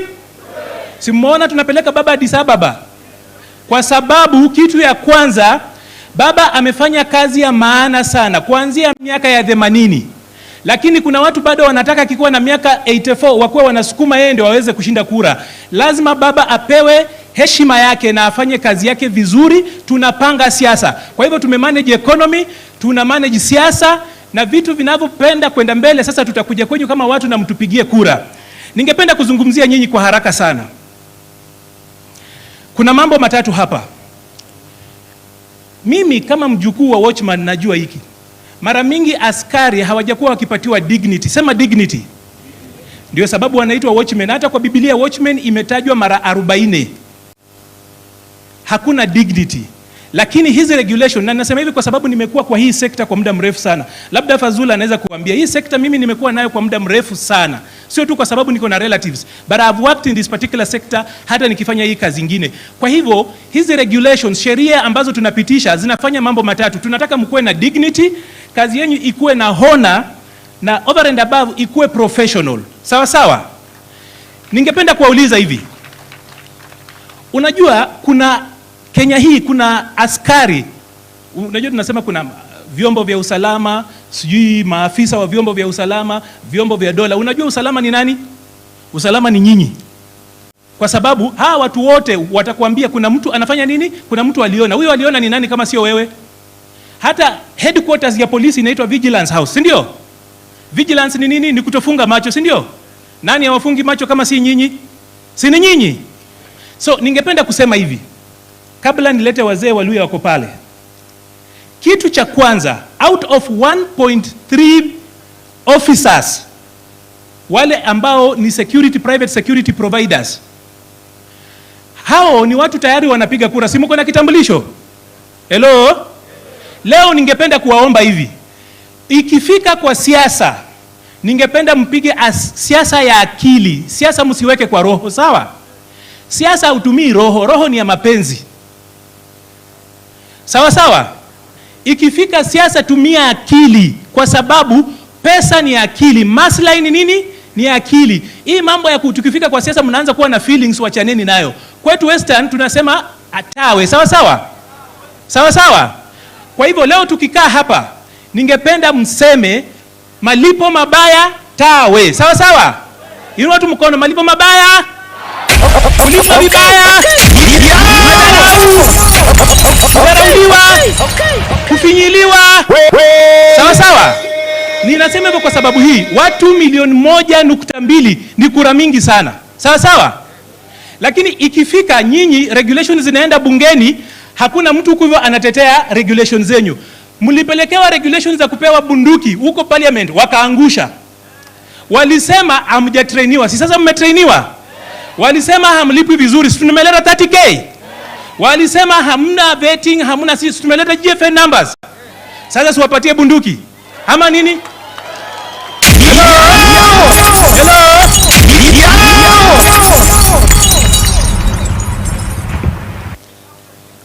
Ningependa kuendelea kidogo kwa sababu Secretary General wangu anaitwa Malala anakuja. Sawa sawa? Hello? So nimesema hivi, siku ile walikataa msipatiwe bunduki, walisema hamna training, mnalipwa vibaya, hamjafanywa vetting na hamna identity.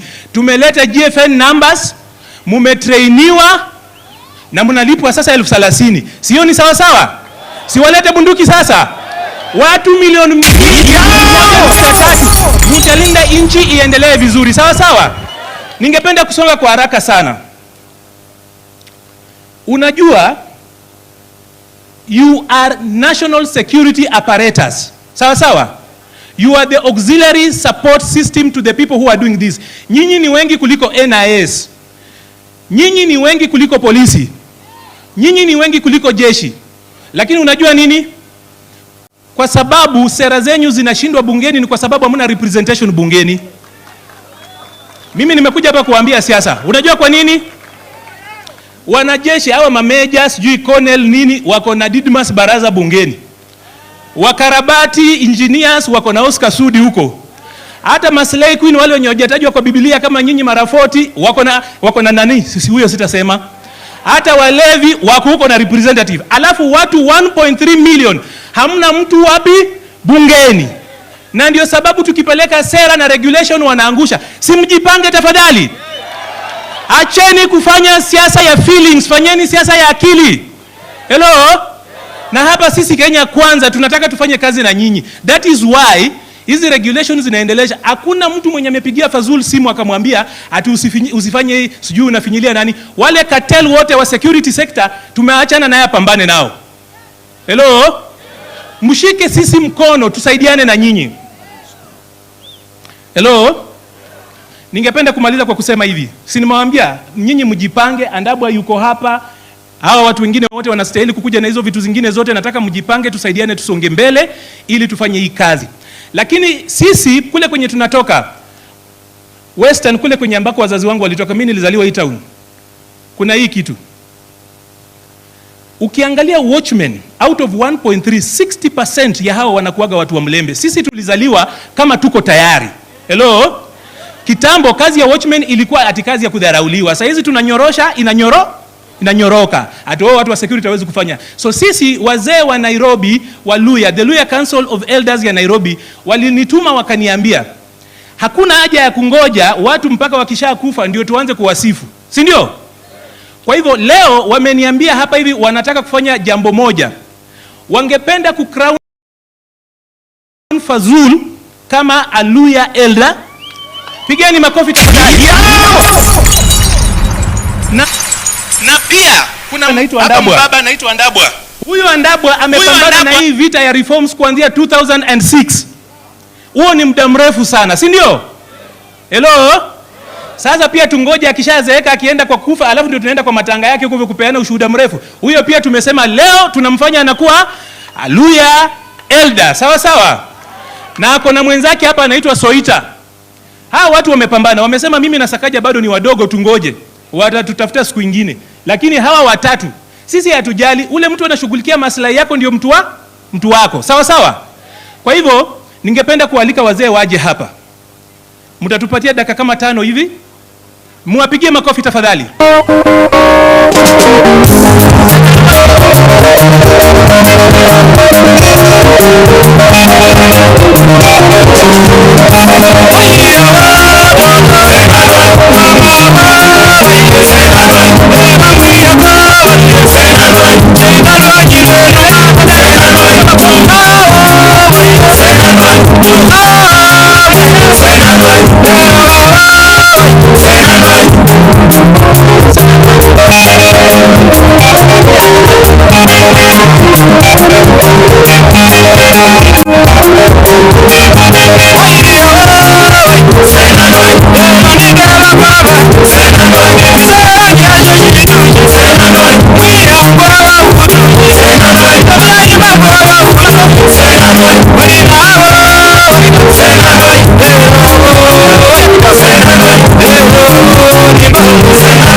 Bajenda badira mulukulu bola matetambe batuka kumwemenye inyori yakwa alira mulukulu bosano chakwa wene makemo baba bajesi batuka bole makemo baba basiru nibo basaba buna wangatu balayi bano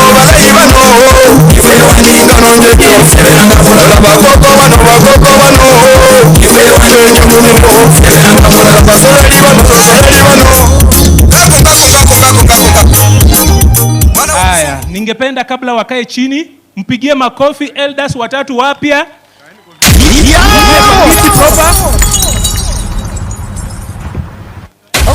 Okay. Hey! Hey! Hey! Hip hip! Hip hip! Hip hip! Hip hip! Hip hip! Elders watatu hapa. Ningependa chairman wa Luhya Council of Elders Nairobi branch awakaribishe officially na tuwakalishe kwa kiti, tuwashukuru kwa ile kazi wanafanya. Sisi tuongee pale penye mtu wako yuko akitengenezewa kiti, lazima ufanye nini? Lazima ushukuru. Sawa sawa? Wacha nikaribishe chairman. Oye! Bwana Badhu, nashukuru. Nimekupa mkuki ya kungoja hawa wanadamu. Kwa maana wamekuwa wakisumbua kila wakati, lakini tumekupatia hii mkuki ili wangoche kazi yao mzuri sana. Bwana Ndabwa, umefanya kazi kubwa kushukuru tangu 2006 mpaka wa leo. Kazi hii umefanya kazi kubwa. Tumekupatia mkuki uendelee kuwalinda na kufanya kazi hii kama wasee wa Luhya, tukikupatia heko. Bwana Yesu asifiwe sana. Uendelee kaa hivyo na ukiwatetea hawa ndiposa kazi ya Mungu ifanye nini? Iendelee. Asante sana, kipindi hicho kimefika mwisho. Mungu awabariki. Simpige makofi tafadhali. Asante sana. Tumpigieni makofi tafadhali. Amefanya kazi nzuri kuweza kutawaza wazee watatu siku ya leo. Asante sana. Basi mgeni wetu rasmi hivi sasa naomba nimwalike hivi sasa afisa mkuu mtendaji na hali kadhalika mkurugenzi mkuu Private Security Regulatory Authority Bwana Fazul Mohamed aweze kuendelea na ratiba.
Sasa DJ, hebu tuwekee Vaida.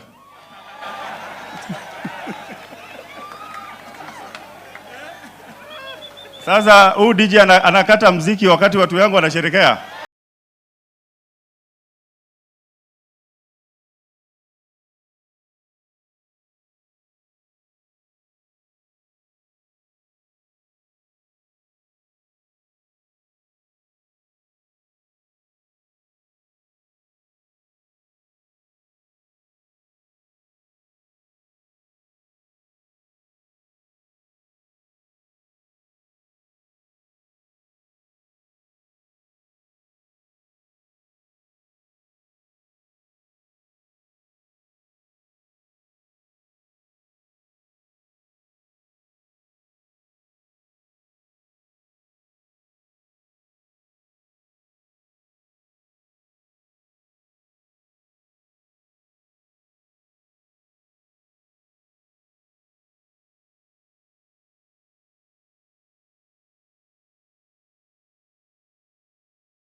Bwana asifiwe. Bwana asifiwe tena. Asalamu alaikum. Asalamu alaikum. Mulembe. Mulembe swa. Mulembe te. Omwami. Unajua wamenitawaza kuwa mzee, lakini ile kitu hawajanipatia ni jina. Sasa SG Malala. Lakini usinipatie Wilberforce.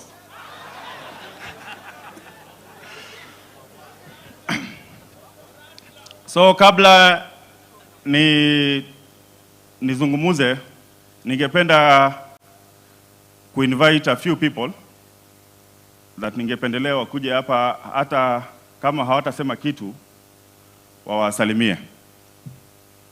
Na watu tumekuwa na wao katika hii safari, na hii safari lazima ikamilike. Si ni kweli? Hii safari lazima ningependa kuita Bwana Tobias aje awasalimie.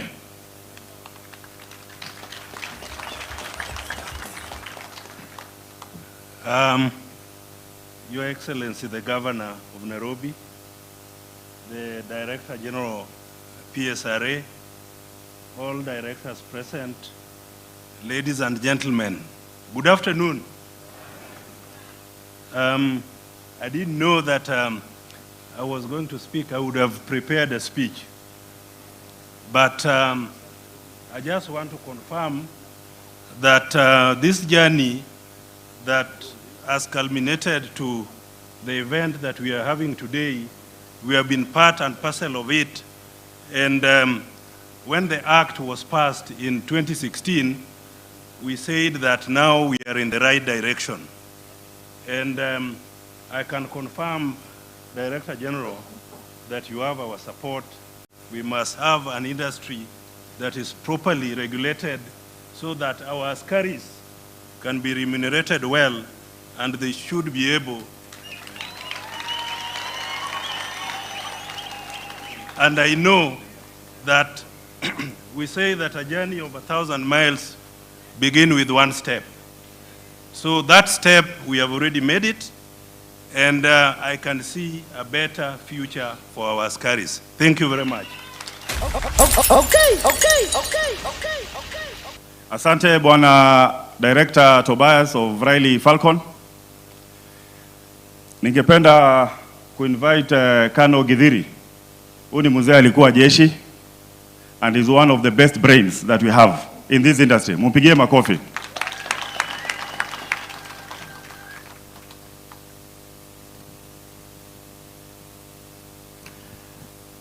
Your Excellency, the Governor of the great city of Nairobi,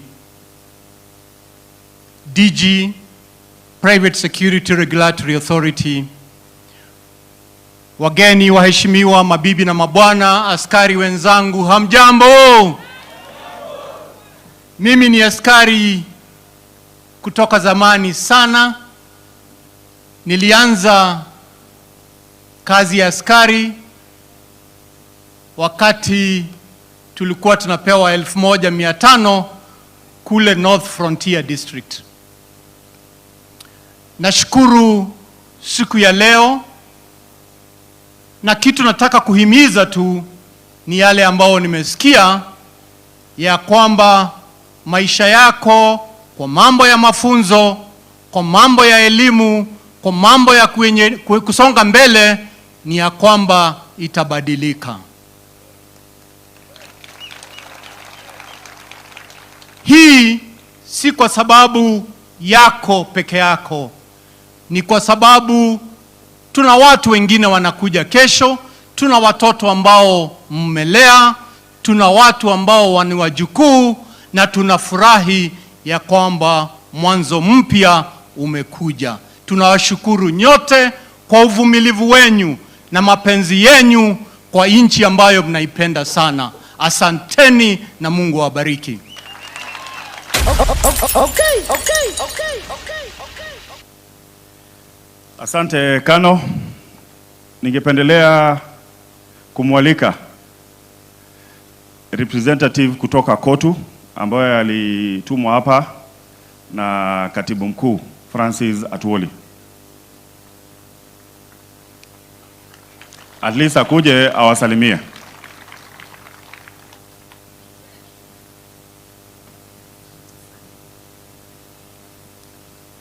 His Excellency, Your Excellency, Dr. Johnson Sakaja,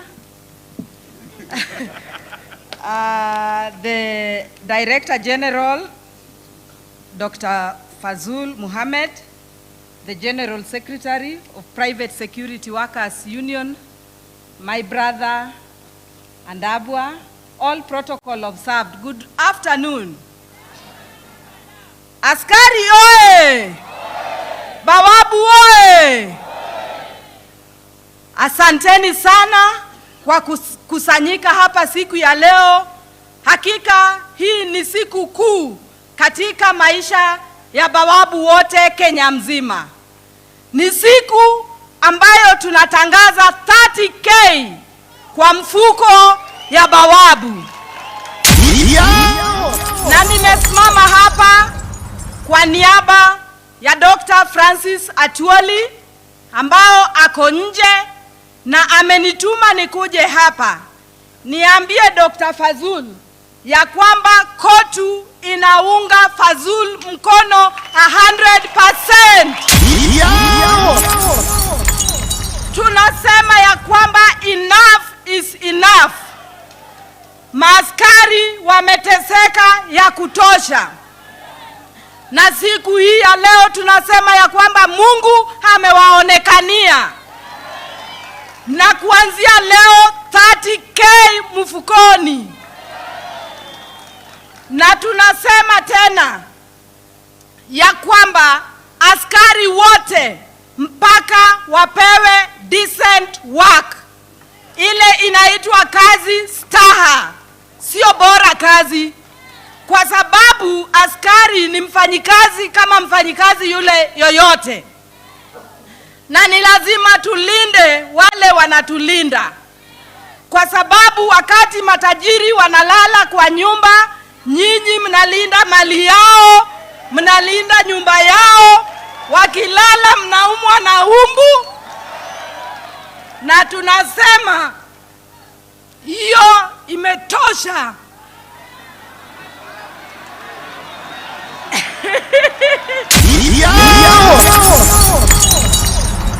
Tunasema ya kwamba kuanzia leo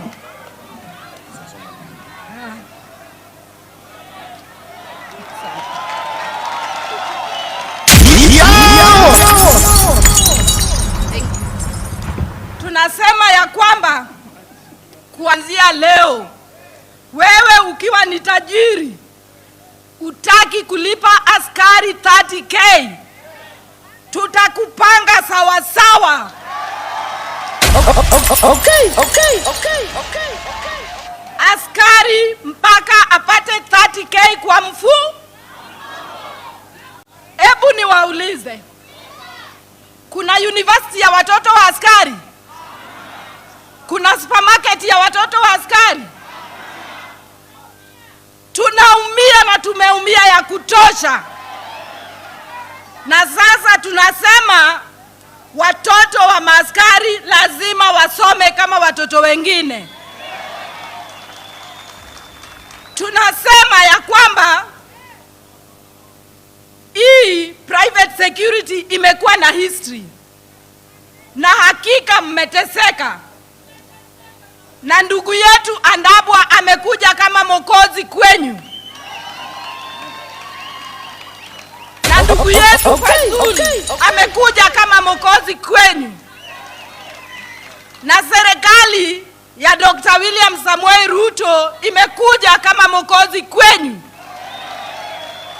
Kwa sababu tumekuwa na serikali mingi, lakini jambo kama hii haijafanyika.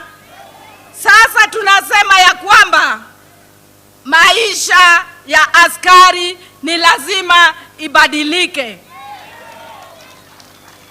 Tunataka 30K mfukoni na vile katibu mkuu amesema Dr. Andabwa ya kwamba masomo lazima mpewe ya kutosha.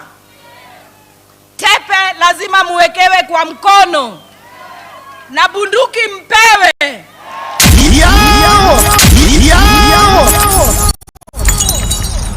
Asanteni sana, Mungu awabariki kabisa kabisa.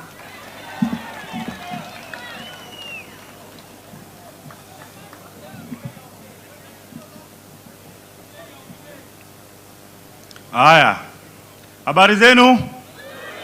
Habari zenu tena.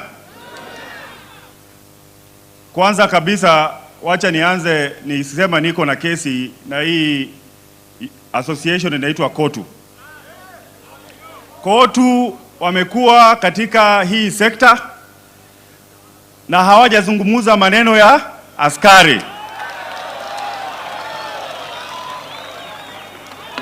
Na mimi nataka aliyetumwa na KOTU apatiane hii ujumbe kwa Atuoli. Wale watu wanapatiana pesa mingi sana na wafuasi katika KOTU ni nyinyi. Si ni kweli? Kwa nini basi maslahi yenu haiangaliwi na KOTU?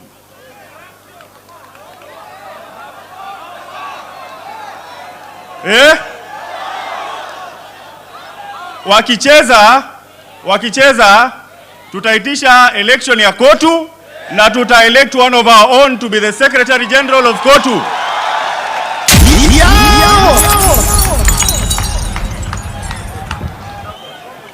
So mimi nataka aliyetumwa na Atuoli apitishe hiyo ujumbe, because the next person atakaa kwa hiyo kiti ya KOTU lazima kuwe from the private security industry. Mumekubali? Mumekubali? Ama jambo na mtu nisikie mmekubali? So hiyo ujumbe fike kwa Atuoli. Andabwa, wewe unajua labda unaogopa Atuoli, lakini wacha mama atafikisha. Leo tunakusanyika hapa tangu dunia yumbwe, tangu Adam akuje katika hii kuona mabawabu wamekusanyika mahali moja kwa wingi kama leo. Mshawahi kuona? Si leo ni mara ya kwanza. Sasa na leo tumekuja hapa atubembelezani. Si ni kweli? Atufanye nini? Maslahi ya maaskari lazima iangaliwe. Asubuhi nilipita hapa saa 11 na niliwaona wengi wenu mlikuwa mmetoka makazini, kuna baridi na kuna mvua. Lakini nyinyi mlikaa usiku mzima nje. Si ni kweli? Wakati mimi na Sakaja tunapanda gari, nyinyi mko wapi? Wakati Atuoli anapaa ndege, nyinyi mko wapi? Wakati Cleo wako Kakamega, nyinyi mko wapi?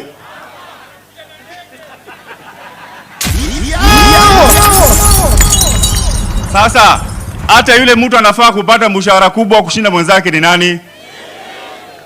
Ama ni uongo?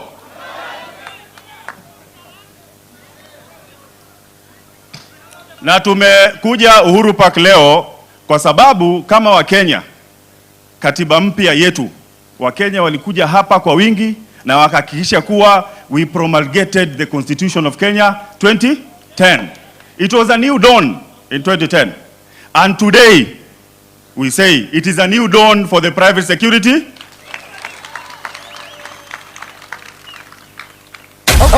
Okay. Tulielezewa katika hii sherehe ya Easter kulikuwa na son of man. Katika hiyo historia wakati aliuawa alafu mpaka akapaa. Wale watu walitengeneza historia ya Ukristo, walikuwa ni askari wa Roma. Si ni kweli? Hata hiyo serikali ya Roma hiyo wakati ilitaka kuwahonga na ikawatishia, lakini askari alisimama kidete. Because you people are truthful, you are truthful men and you are truthful women too. Si ni kweli? Na ndio maana leo tumekuja hapa kuhakikisha the private security industry haitakuwa ni industry ya kudharauliwa. We want to professionalize the industry. We want each and every one of you to be registered. And all of you will have what we call a guard force. A guard force? A guard force? GFN. Sema GFN. GFN is your badge of honor. It is a badge that will give you dignity and it will give you respect. Hii mambo ya kuitwa ochi, soja, askari, nini ingine? Askari rungu, omwami, tumekataa. Si ni kweli? Tunataka mtu akikuona aseme unaitwa Wilberforce Wafula. Si ni kweli?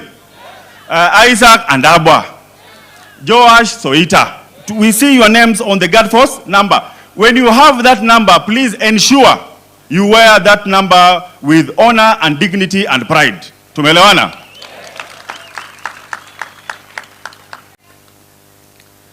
Mimi nashangazwa sana as the Director General, as the person in charge of private security in this country. I have seen companies pay guards in Nairobi 7,000 shillings. 7,000 shillings. 7,000 unaishi Nairobi. Mimi nataka kuuliza swali moja. 7,000 unafanyia nini? Utalipa rent na nini? Utapeleka watoto shule na nini? Utakula nini? Hata ukitaka kupeleka mrembo kando unampeleka na nini?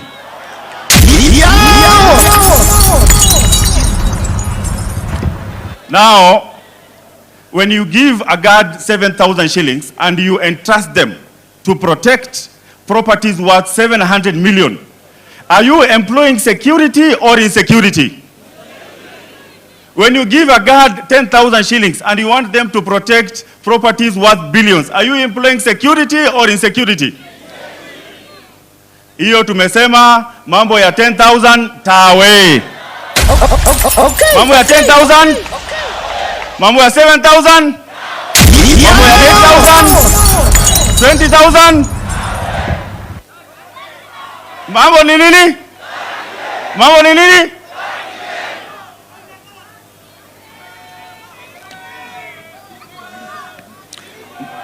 Igwe.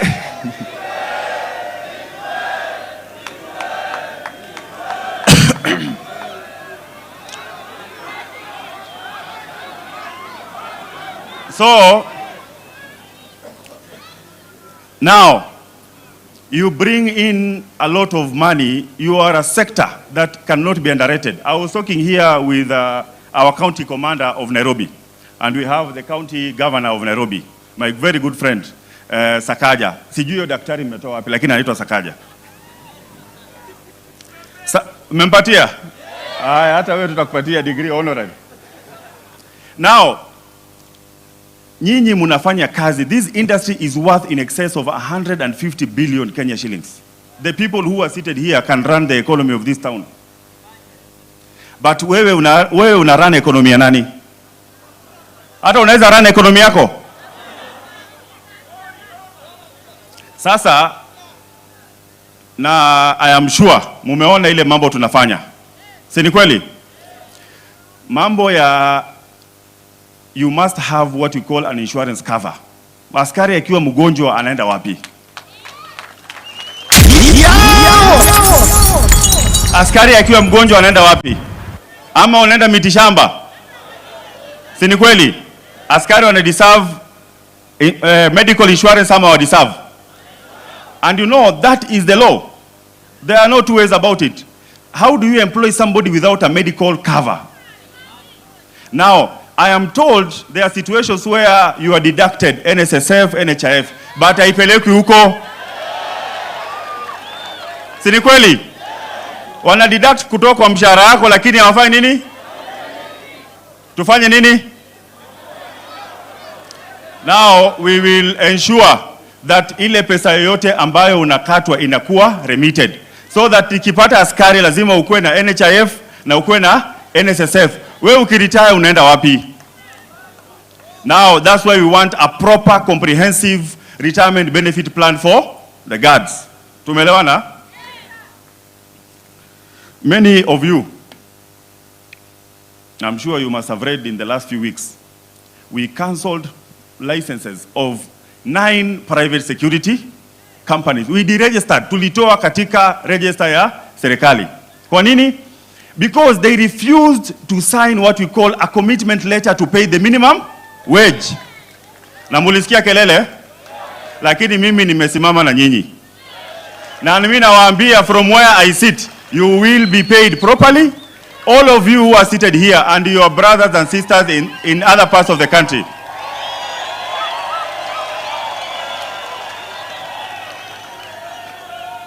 Na tumeanza hapa Nairobi leo, lakini next week I will be hosted in Kakamega, in Mombasa. Waambie we are coming. We will meet with your colleagues in those areas. Askari lazima aheshimiwe. Askari lazima alipwe vizuri. Now, hii mambo ya kuwa na CBA, Andabwa, hebu simama kidogo. Hii mambo ya kuwa na CBA 200 in one industry, what is the issue? All of you are called private security officers. From today, nobody should call you a soldier. Ama ochi. In fact, it is an illegality. Mtu akikuita ochi, mwambie utamshtaki kwa fazul. The Private Security Regulations Act number 13 of 2016 clearly calls you a private security officer. Wewe ni nani? Officer. So you should be called private security. Anybody calling you a watchman, soldier, sijui mwami, huyo mtu anavunja sheria. Si ndio lazima akuite private security? Because all of you are now going to be, you are the property of the government of the Republic of Kenya. Wewe sio wa Seneca, ama BM, ama sijui KK, ama G4S. That guard force number, if you move from one company to the other, you go with your guard force number. And as I have told you, the guard force number is a badge of honor and dignity. And that is why I'm saying, because the minimum wage has already been set at 30,000, we want, and Andabwa, I'm telling Kenya National, we will only have one CBA for the entire industry. At what? Your CBA ni ya pesa ngapi? Ngapi? 30K, one CBA. Kila mtu alipwe.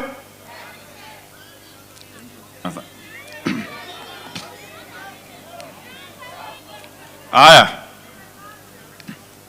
Sasa mtu unafanya kazi hiyo masaa yote.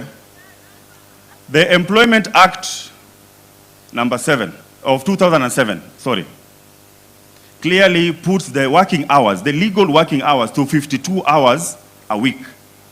Si ni kweli? If you divide 52 hours in a week, you will be working for 8.3 hours a day. How many hours do you work? How many hours do you work? Sasa tufanye hesabu moja rahisi sana. Ukichukua 12 hours times 6 ni ngapi? 72. Si ni kweli? Overtime yako ni ngapi? From 52 to 72 ni ngapi? 20. So hiyo overtime lazima? Hiyo overtime lazima?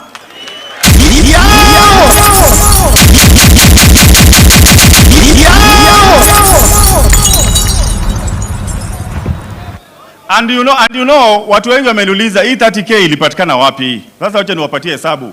Na saa zingine naona kuna watu wanafaa tuwaulize mwalimu wao wa maths alikuwa nani? Mwalimu wao hesabu alikuwa? Sasa the gazetted wage for 52 hours a week is 17,000 shillings. 17,000 without overtime. If we add overtime of 20 hours a week, and mwezi iko na wiki ngapi? 4. So 20,000 times 4 ni ngapi? 80. Ukicalculate overtime inakuja to almost 9,000 shillings. So ukichukua 17 plus 9,000 ni ngapi?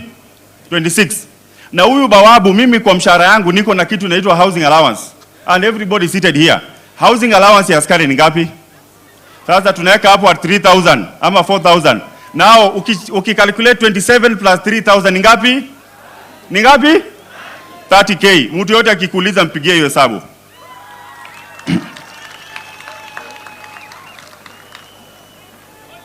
And then mambo ya holiday, mnafanya kazi holiday, it is also provided for under the Employment Act. If you work overtime, you must be paid. Kama kuna holiday lazima, si ndio? Askari lazima ataheshimika. Now, career progression. Kuna watu hapa, alikuwa anaitwa nani? Somebody alikuja hapa akasema alifanya kazi from 1982 mpaka sasa hii. Bado yeye ni askari. Adan. If we ask my brother here, Adamson Bungei, the county commander of Nairobi, he will tell you, aliingia akiwa askari which year na aka progress. Si ni kweli? Unakuwa corporal, unakuwa sergeant, unakuwa inspector, mpaka unaweza kuwa inspector general. So how do you stagnate in one job title for 20 years? It is even immoral. Si ni kweli? You must be able to do what? Career progression. You can start as a guard and eventually become a what? CEO of that company. Si ni kweli? And even Bwana Bungei, these are some of the proposals we also want. These people here, we have people with degrees, diploma, PhDs here. Si ni kweli? Ni maisha tu saa zingine, lakini next time we see police recruiting, we will want you guys to go there with your guard force number. And you will be given a priority, because as it is now, you are part and parcel of the national security infrastructure. That's why Section 45 of the Act talks about cooperation with the national security agencies. Umeona juzi tumwapatia powers to do what? Powers to and powers to search. Si ni kweli? You can search. And hata wale watu wanaenda Airbnb. Si uliona niliwaandikia barua? Mnafanya nini? Wanaacha ID. Wanapatia nani? So hata mkiniona kwa Airbnb mnafanya nini? Msichukue ID yangu lakini. Okay. So one promise I want to make to each and every one of us here. As Fazul Mohammed, the Director General of PSRA, I will not sit and see the lives of promising young men and women being exploited. That one I have refused.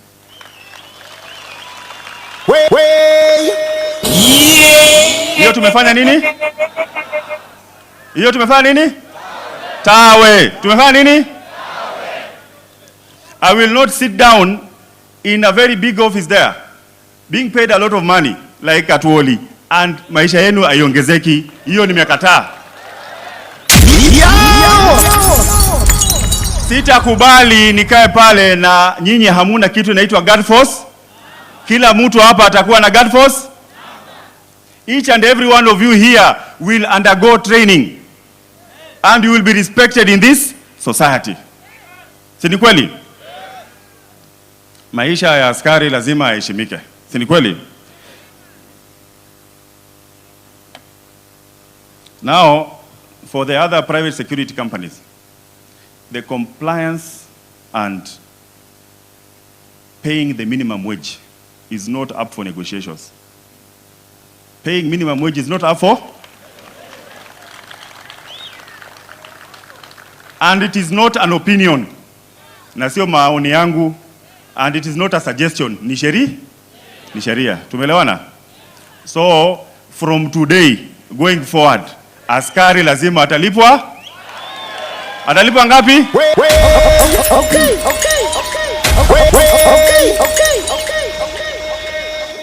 Now, from 2017, from 2016 when the act came into place, and I came into this office in 2019.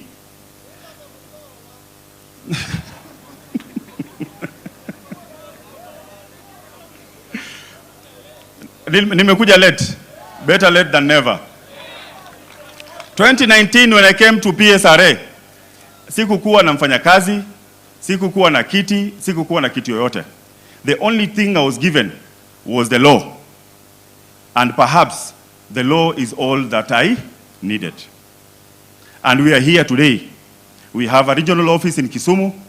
We have a regional office in Eldoret, in Garissa, Mombasa, Narok, Meru, and Nakuru. Hiyo si heshima kwenu? Wale ndugu zetu wako hizo maeneo si lazima wakuje Nairobi. Wanaweza kwenda kuhudumiwa huko. We have trained so far under the curriculum that was developed jointly by the national security organs, including the police, the military, the intelligence, and other national security infrastructure. Hii sheria mnasoma, hiyo training mnasoma. Hata ukienda Dubai leo, you will not go through another training because that one has been certified even by UK and Dubai. So heshima yenu sio ya hapa peke yake, ni mpaka wapi? Ugaibuni, si ni kweli? Na mkipata kazi muende mufanye kazi na mkuje mulete pesa hapa.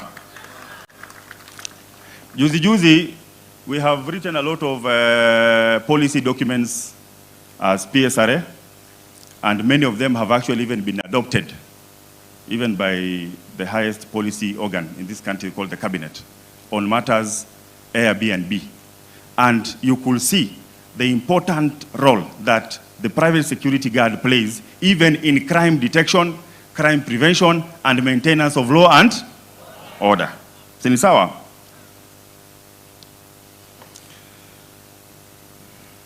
Sasa maaskari, unajua pia sisi tumeenda digital. Tumeenda? Mkiingia mlipatiwa karatasi. Mko na hiyo flyer, si ndio? Hapo nyuma imeandikwa namba gani?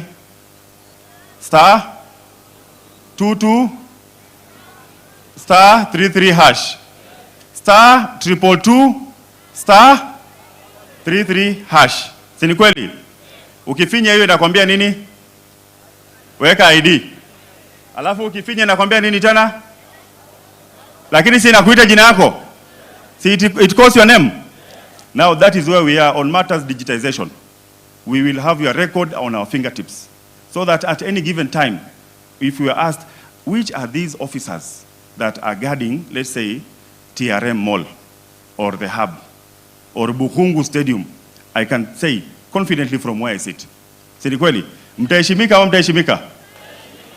So hiyo namba iko hapo, ndo utafanya nini? Utaweka. Lakini tukimaliza, we will launch that number, then we'll take you through step by step. Na ukitaka kujua kama mtu anafanya kazi kwa security company ama afanyi, you just take the number, the guard force number, and you send to the same number. Then it will say, this is Fazul Mohammed, employed by Fazul Security and deployed in Uhuru Park. Si ni kweli? So hata nyinyi jina yenu inajulikana na serikali.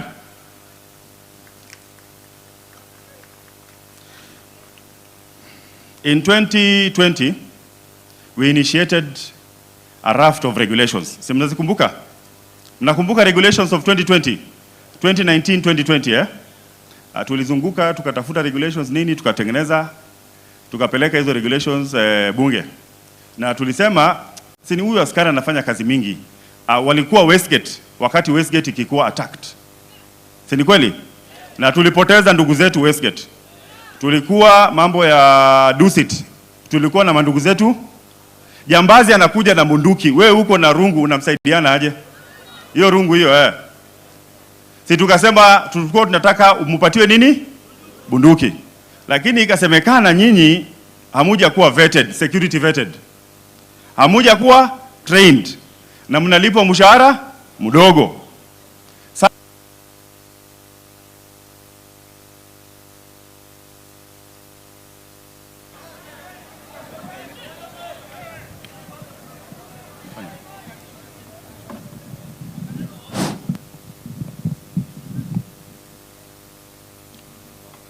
So hiyo mswada yetu ya kuwapatia bunduki hiyo wakati iliangushwa kwa sababu I was told private security officers are not security vetted, they are not trained, and they are not paid well. But now, aren't you guys going through training? Si mnaenda training sahi? Training ya PSRA. Si mmesoma? Si mumeenda go vetting? Na mtalipwa 30,000. Sasa ni nini itatusimamisha tusiwapatie bunduki? So hiyo itakuja, make sure each and every one of you goes through what? Training. Si ni kweli? Then we have already vetted you, then now we will do what? Give you the guard force number. Then the issue of arming will come at that point. Tumeelewana?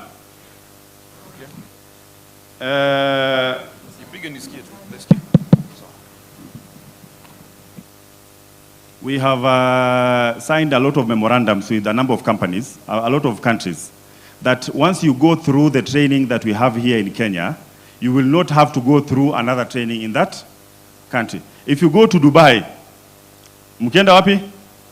Mutaona ni watu yetu wako huko wanalinda hizo malls. Because we have trained them efficiently here. Si ni kweli? Sasa mimi nataka muendelee mfanye training, okay? We will give you all guard force numbers. And this guard force number is not an opinion, it is the law. Kama hii ya bunge hii, bila amevaa hapa, itaandikwa jina yako. Na hata ukitoka KK, G4S, that number remains with you. Tumeelewana?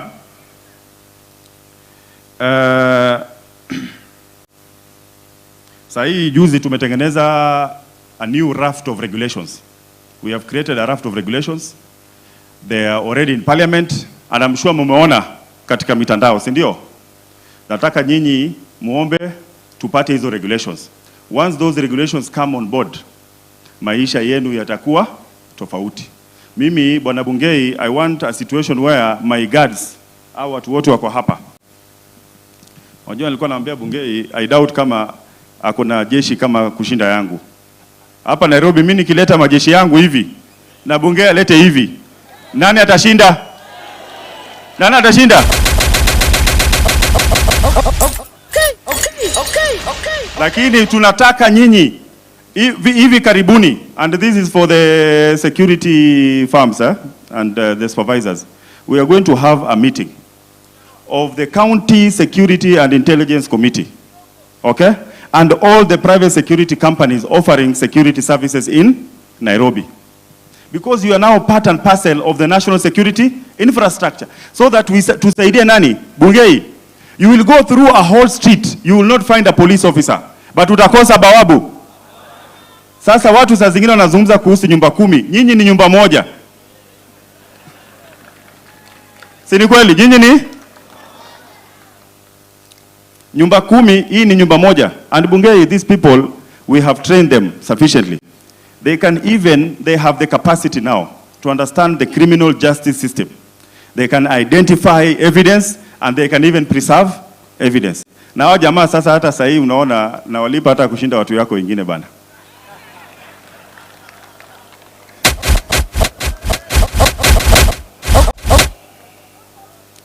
Aya.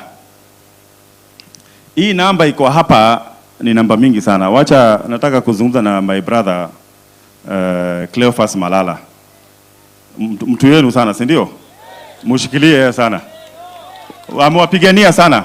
Kama kuna mtu amewapigania mambo ya mabawabu hii nchi, Cleophas Malala is one of them. Lakini Cleo bana, hii watu wote unaona vile wako hapa. Kwa nini hawana hata nominated MCA mmoja? Hawa. Ama Ndabu hamtaki kiti bana. Mutafute Sakaja. Nominated MCA mmoja tu ama wawili. Patia hawa umwami, hawa so that washughulikie maslahi yao. You are a big force in Nairobi alone. In Nairobi alone, I have your data. You are at almost 700,000 people. Nyinyi mkiamua kuchagua mbunge mtakosa. Hata raisi. Hata MCA mkitaka. Sasa nikuulize. Wanafunzi hii Nairobi walikuwa na mashida mingi sana. Walikuwa wana help inachelewa, mara strike, mara school fees inapandishwa. Wakaamua kudeal na hizi shida zote, we must elect one of our own. Waka-elect Babu Owino. Si ni kweli? Sasa Babu Owino anashughulikia maslahi yao wapi? Kwa bunge. Mtu akitaka kupandisha school fees, Babu anapiga kelele. Wanaacha. Wale watu wa Sport Pesa walikuwa wanafanya betting, walisumbuliwa sana wakati fulani. Si ni kweli? Mpaka ikafungwa. Wakaamua they will sponsor one of their own. And that MP anatoka wapi? Kasarani. Si mnamjua? Anaitwa nani? Umesikia betting siku hizi ikisumbuliwa? Ama Sport Pesa? Kwa nini? Because they have one of their own in parliament. We even have retired majors. Anaitwa nani? Didmas. Retired majors. Anaangalia mambo ya maaskari walio retire in bunge. We have the creative arts. Jalango na nani? Na KJ.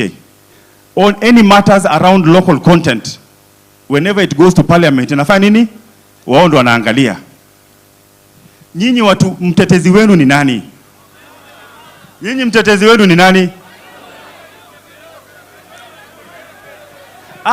Hata mainjinia Kenya wakatafuta engineer Oscar Sudi angalie maslahi yao.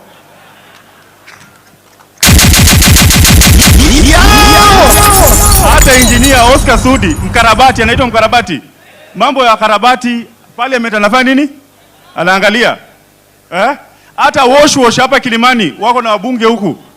Sasa nyinyi representative wenu ni nani? Mutaendelea kusumbuka namna hii? Tunapeleka miswada bunge inaanguka, tukipeleka regulations inaanguka, na nyinyi mko wengi hapa. Mutapatiwa nafasi, hiyo nafasi mtaitafuta, and you must get one of your own, okay, to represent your interest. Leo bana, in the next election hawa watu yangu watafutie kiti, wakae kwa county hata parliament, wapatie, so that anytime tunataka kuwapatia bunduki wasisumbule parliament. Si ni kweli? Sasa hivi mkitaka kuzungumza na mtu mnazungumza na nani? Kama mko 700,000 people in Nairobi, hii umati uko hapa peke yake, nikiwapeleka hapa Starehe, haki ya Mungu nakuwa mbunge hapa. Nyinyi tu peke yenu hapa, hata tutafute mtu mwingine. Nyinyi mko tu hapa, tutoke, tunachagua mbunge hapa. Si ni kweli? Shift moja peke yake. Na imagine hiyo ni night shift, na bado day shift hatujaleta. Tukichanganya zote wawili,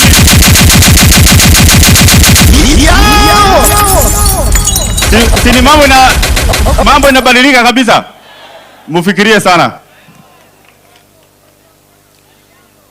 Haya, sasa nimewambia hii safari imeanza hapa.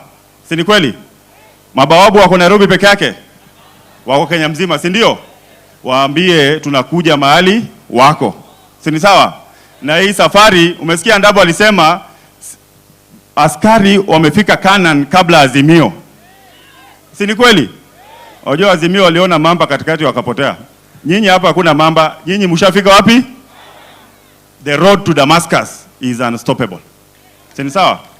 Na hapa tuko na SG na governor. Very soon we will have an audience at State House. Tutawaita mkuje hapo pia nyinyi musikike, si ndio? Lakini the final thing I want to say, it will not happen under my watch that a private security guard is disrespected. It will not happen under my watch for a private security officer to be paid 7,000. It will not happen under my watch for a security guard not to undergo training. It will not happen. It will not. It will not. It will not. Muniruhusu sasa ni invite ndugu yangu Bungei, kwa sababu nimemwambia hii watu ni yangu, ni watu yangu, si wake. Lakini kwa leo nataka kumwazima akimalizana na nyinyi anirudishi. Asante, karibu sana Bungei, mpigeni makofi. Thank you, Director General, kwa mawasiliano ama mambo mazuri ambayo umeweza kuwasiliana na maafisa wetu wa ulinzi katika taifa letu ama katika jiji letu ya Nairobi. Your Excellency Governor of Nairobi, Director General, SG and all protocol observed, good afternoon. My officers, good afternoon. Good afternoon again. Thank you very much. I'm so much impressed to attend and oversee the change and transition of the security of this city. It is quite encouraging that my brother, Director General here, has seen the essence, the importance of putting the synergy of the national security and the private security in one accord, so that we achieve the objective of national security. Napenda niwaeleze ya kwamba tumeongea, tumekubaliana na Director General ya kwamba you are the right resource. The right resource. Jana tuliongea ya kwamba ile mawe Daudi alitumia kupiga Goliath haikutafutwa mali ingine, ilitolewa mali hapo hapo. So ile mawe ni nyinyi sasa ambao tunahitaji kuungana pamoja, tufanye kazi pamoja ili tupate ushirikiano ya ulinzi njema katika jiji ya Nairobi. And we've agreed again with the Director General ya kwamba na our governor also, today we discussed, tukakubaliana ya kwamba with the blessings of our Inspector General ya kwamba tutakutanisha kazi zetu. Nyinyi ni nyumba moja, sisi ni nyumba 10. Kwa hivyo 1 na 10 inakuwa 10 na mo. Unaweza divide by 2. Unaweza divide by 2. Kwa hivyo kumaanisha tukishikanisha hakuna mtu atatugawa katikati. Hiyo ni kusema security ya kila mahali kutakuwa na mtu ambayo anaajibika. Na huyo mmoja ataajibika ni kwamba yule officer wa polisi yuko pale atambue ule security officer yuko mahali pale. Officer zangu tuko pamoja. Tunakubaliana hivyo ya kwamba ushirika wenu na ushirika wetu ndio itatupea matokeo mazuri kuanzia leo, na nimekubali kwamba baada ya Ramadhan na hii Pasaka ambayo tuko nayo, tutaketi na viongozi wenu pamoja na viongozi wangu wa polisi Nairobi, tuanzishe mwanzo mpya ya kuweza kupolice the city of Nairobi. Naamini hakuna snatcher, hakuna maga anafanya hiyo kazi bila kuonekana na askari ya ulinzi hapa town. Ni kweli ama sio kweli? Kwa hivyo kuanzia mbele hii ambayo tunaenda, nyinyi mtaajibika kufanya kazi na sisi. Na mimi nitaongea na maafisa wangu, tutaongea na nyinyi pamoja, tukubaliane ya kwamba ile street wewe utachunga uko answerable kwangu mimi. Na hapo ndipo heshima na ushirika itaingia kwa sisi pamoja. Sio ni sawa sawa? Kwa hivyo maafisa wangu, ningependa kusema kwamba ninawaheshimu, maana mnafanya kazi ambao sisi kama kikosi ya polisi ya taifa tunafanya na nyinyi pamoja. Ile ushirikiano tutahitaji ni kwamba ile kitu umeona ndio sisi tumeona. Hiyo ni sawa sawa? Ile mamlaka tuko nayo tutagawa na nyinyi ili tufanye kazi pamoja. Our interest is the public. Our interest is the safety of the public. Sio majina, sio kampuni, sio ofisi, lakini the interest of the public. Ya mwisho, sababu ya wasaa wetu, ningependa kusema hivi. Nyinyi wote katika ushirika wa Director General muweze kujiregister. Hiyo inawapatia legality ama uwezo ya kufanya kazi ya ulinzi bila uoga na bila madharau. Hapo tumekubaliana? Tumekubaliana. Hata mimi nimepewa code. Nikikupata kwa street, najua nimepata ofisa yangu, naangalia ile namba yako kama unastahili kukua pale ama wewe ni mtu ya magendo. Sio ni kweli? Tulikubaliana jana na Director General. Juzi hapa tu town. Mimi najua ikifika saa 12 kuna watu wengine bandia ile mnaitanga bonoko wanafaa uniform ya askari na wanakota pesa kwa parking. Ni kweli ama sio kweli? Ni kweli ama sio kweli? Sasa ile namba ita legalize na inawapea heshima nyinyi maafisa ya ulinzi katika jiji letu la Nairobi. Hiyo ni sawa sawa? Basi ningependa kusema hivi kwamba kuanzia leo muko na baraka zangu ya kufanya kazi na maafisa wangu katika jiji ya Nairobi. Na hii ni mwongozo ambayo pia Inspector General amekubali tuweke ushirika pamoja. We must synergize together. Hili ulinzi wetu iwe na manufaa na iwe na nguvu ya kutosha kwa kufanya kazi katika jiji la Nairobi. Kwa hivyo next time mimi nikikuja katika street yako itakuwa na komanda ya security pamoja na komanda yangu ya polisi. Mtaajibika kwa hiyo street. Hiyo ni sawa sawa? Bas nawatakia heri njema na kusema kwamba tuweke ushirika pamoja na mjue kwamba from now going forward you are security officers and your respect is honored because of your work, the work that you are doing. Thank you so much. May God bless you, and let's work. Thank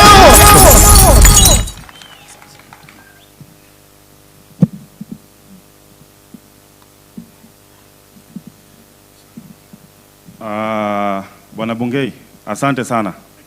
I know you have other duties za serikali na security situation, but before utoke, ningekuomba kwa unyenyekevu na pia ningeomba our SG of the party and our host governor, our guest Sakaja, to come in front so that we can demonstrate how that the guard force number will work. Hira Makwapi, we can just come in front.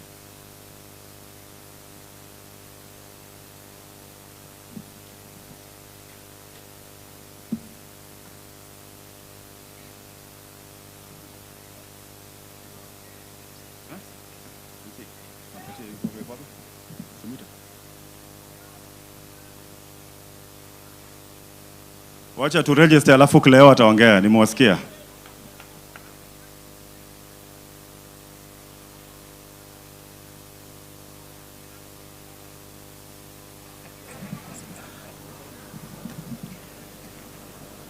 Asante sana. Bwana Bungei, karibuni sana. Sijui kama mna simu. Bila shaka.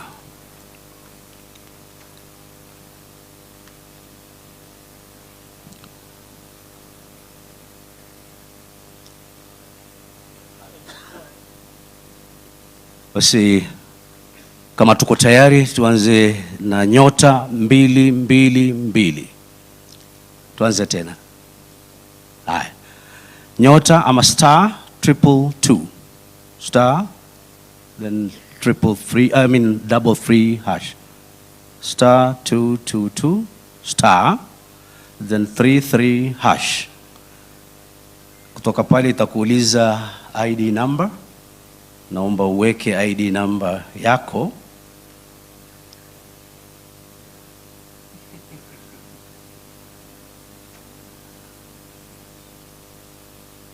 Asante. Ukishaweka ID number yako, sasa uweke county ambayo unafanya kazi, kwa mfano Nairobi.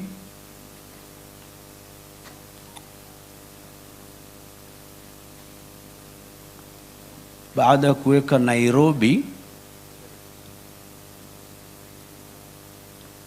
ama county unayofanyia kazi,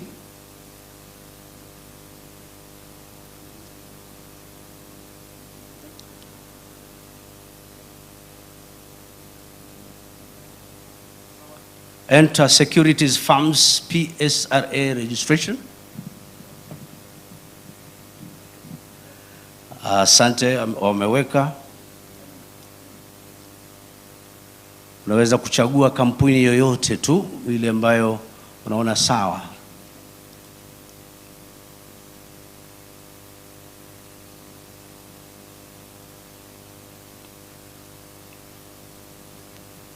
Asante sana.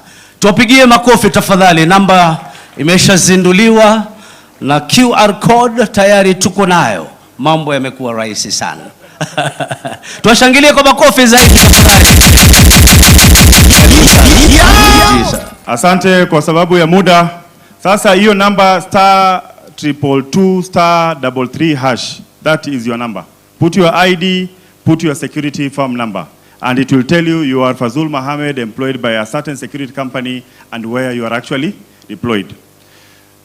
Nataka muniruhusu kwa unyenyekevu na kwa heshima tungesimama tumwalike our Secretary General Honorable Cleophas Malala. Makofi, makofi.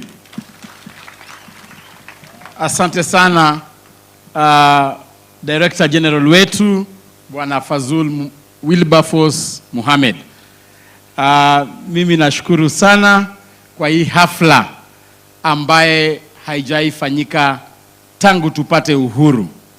Na leo hii mimi nimekuja hapa kama katibu mkuu wa chama cha UDA, na hii ni kwa sababu mnajua vizuri sana wakati tulikuwa campaign, kiongozi wa chama chetu ambaye pia ni rais wa Jamhuri ya Kenya yeye alikampaign on the platform ya kuinua maisha ya watu, kwamba atoe watu kutoka pale chini kuwapeleka pale juu. Na leo hii vile nilisikia kwamba leo ni siku ya kuzindua ile hafla ya kuhakikisha kwamba wale maafisa private security officers watoke hapa chini from bottom to up. Nikasema mimi kama katibu mkuu wa chama cha UDA paka nikuje hapa, I witnessed this auspicious occasion. Na hii ni ishara kwamba sisi kama chama cha UDA, chama tawala, tunaunga mkono 100% ile kazi ambayo inafanywa na this regulatory body. Na mimi ningependa kusema kwamba unajua vile tulipita kura, tulikuwa na manifesto yetu kama chama. Na hiyo manifesto ndio ifanye kazi. Rais aliona kwamba ni muhimu chama ifuatilie kwamba tumetimiza ile manifesto yetu moja kwa moja.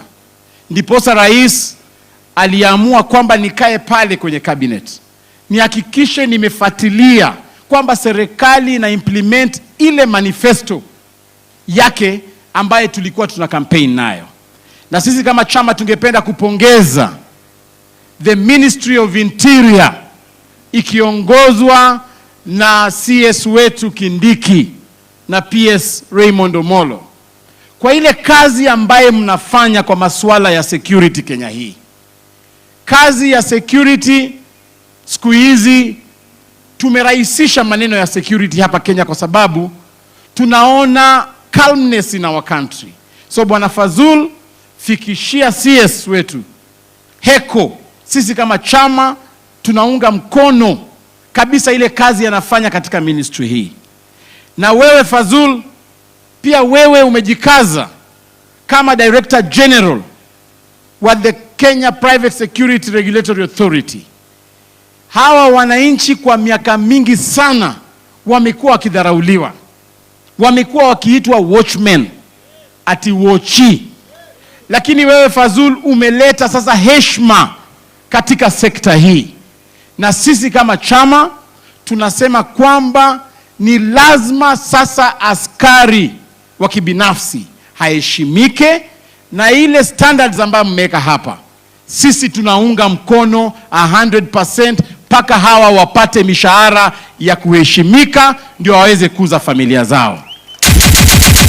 Tunajua vizuri sana Rais wa Jamhuri ya Kenya vile aliingia alipata kwamba bei ya maisha ilikuwa juu kabisa. Na sisi tunasema kwamba kama bei ya maisha iko juu, ni muhimu tuinue watu wetu waende pia kwa kiwango ambayo wanaweza kimu jinsi vile wanaishi. Mimi nashukuru sana Fazul sababu hiyo 30,000 ambayo umeweka hapo, niko na uhakika sasa umeingiza hawa watu wako wote, majeshi wako wote kwa ile taxable bracket, kwamba sasa pia nyinyi mnaweza contribute katika kujenga nchi yetu. Sababu ukilipwa 7,000 hawezi jenga nchi na 7,000, lakini ukilipwa 30,000 pia mnaweza shikilia nchi yetu. Sababu ukweli wa maneno ni lazima tujenge nchi yetu kwa msingi wa kulipa ushuru. Mimi naunga mkono kwamba hawa watu wapate hiyo 30,000 ndio pia wa benefit katika ile housing project ambaye rais amezindua.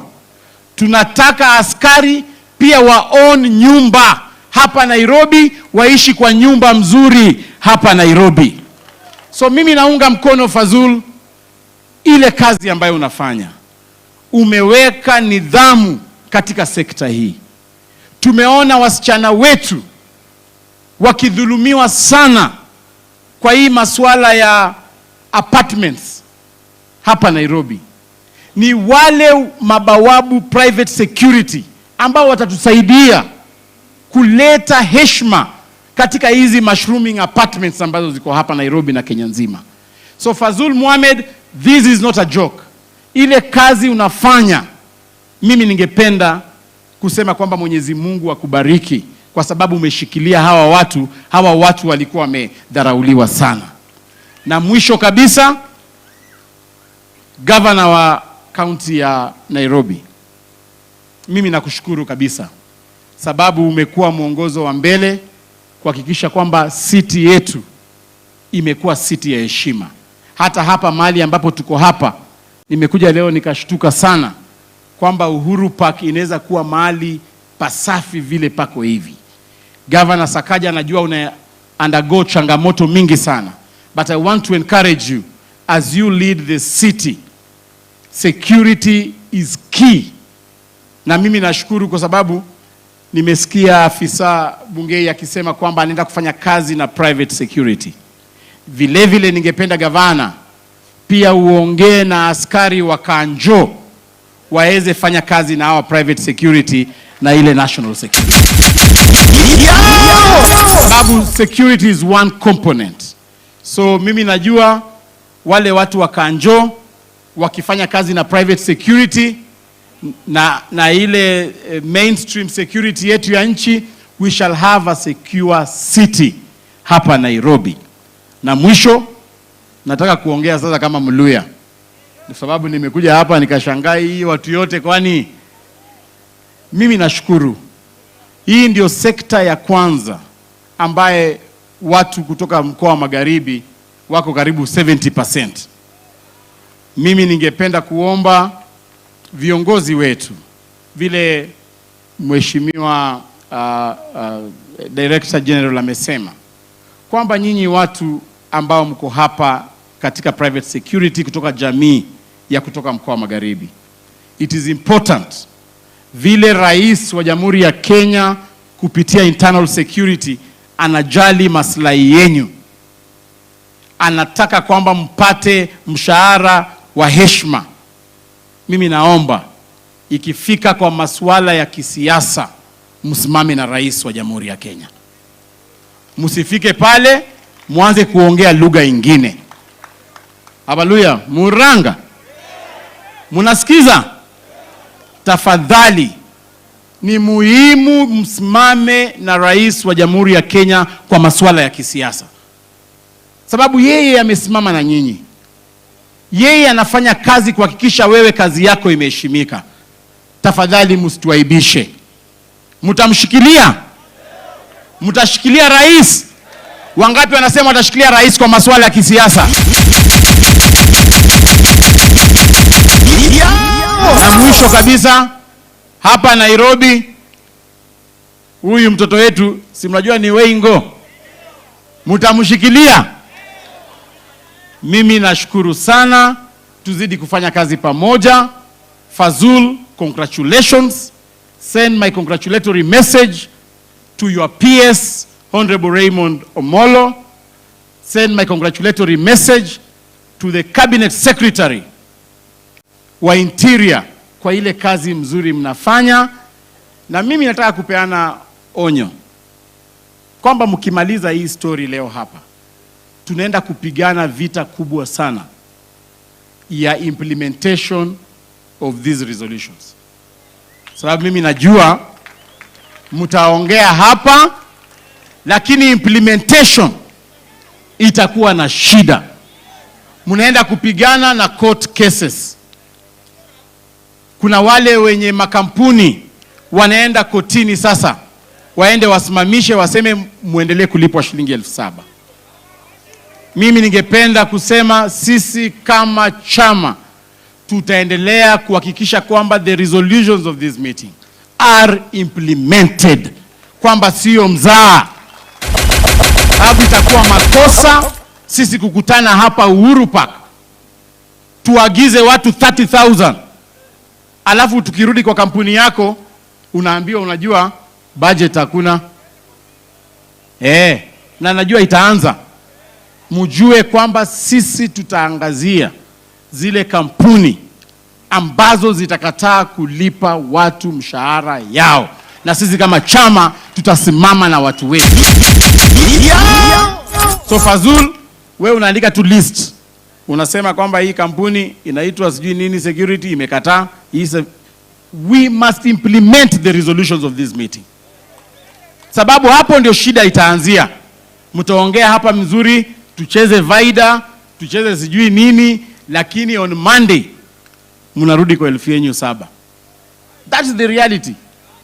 Wakubwa wa hizo kampuni wamekaa na mimi hapa. I'm not inciting anybody, lakini tunaomba tafadhali tujaribu tuhakikishe tumeimplement. Vile vile viongozi wa serikali mjue kwamba vile mumeongeza Fazul, you need to lobby your sister, your colleagues in the different sagas of the government, kwamba pia waongeze budget zao, sababu utapata kwamba kuna parastatal ambaye ilikuwa budget na budget yake haitoshi kulipa 30,000. So you have a lot of work to lobby government agencies, to lobby county governments, to lobby individual premises, business premises, kuhakikisha kwamba mumehakikisha kwamba the implementation is not just mere rhetorics, bali hawa watu tukifika mwezi wa June wawe na 30,000 katika mifuko zao. So I will work with you through that journey, and I want to hakikisha mnataka Mei. Hapana, kuna utaratibu ambao mtaambiwa, ambayo utafatwa. Otherwise I support, Governor I support you, na ningependa kuchukua fursa hii, ama utamwalika Fazul aje alike Governor wetu malizishe ceremony hii. Otherwise asanteni na Mwenyezi Mungu awabariki. Asante sana Bwana Honorable Cleophas Malala, our Secretary General of the ruling party.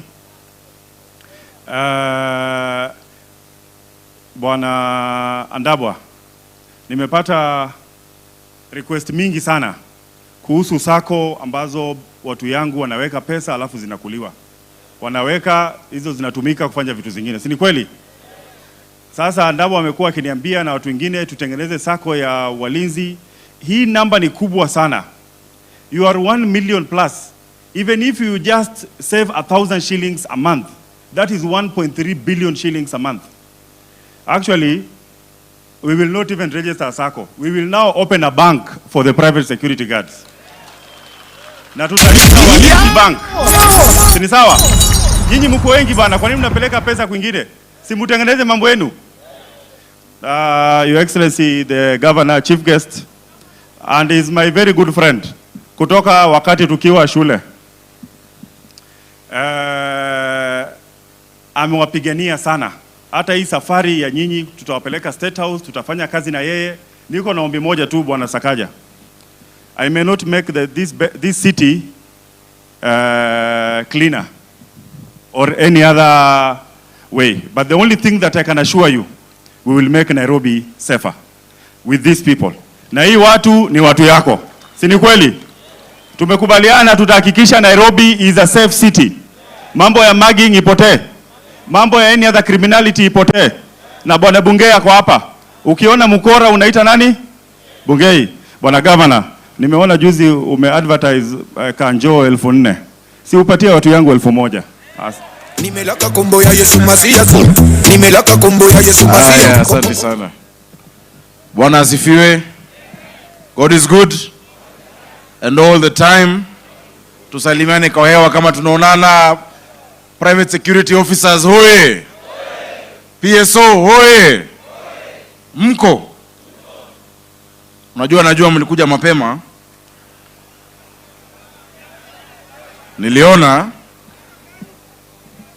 mlitoka shift mkaingia straight.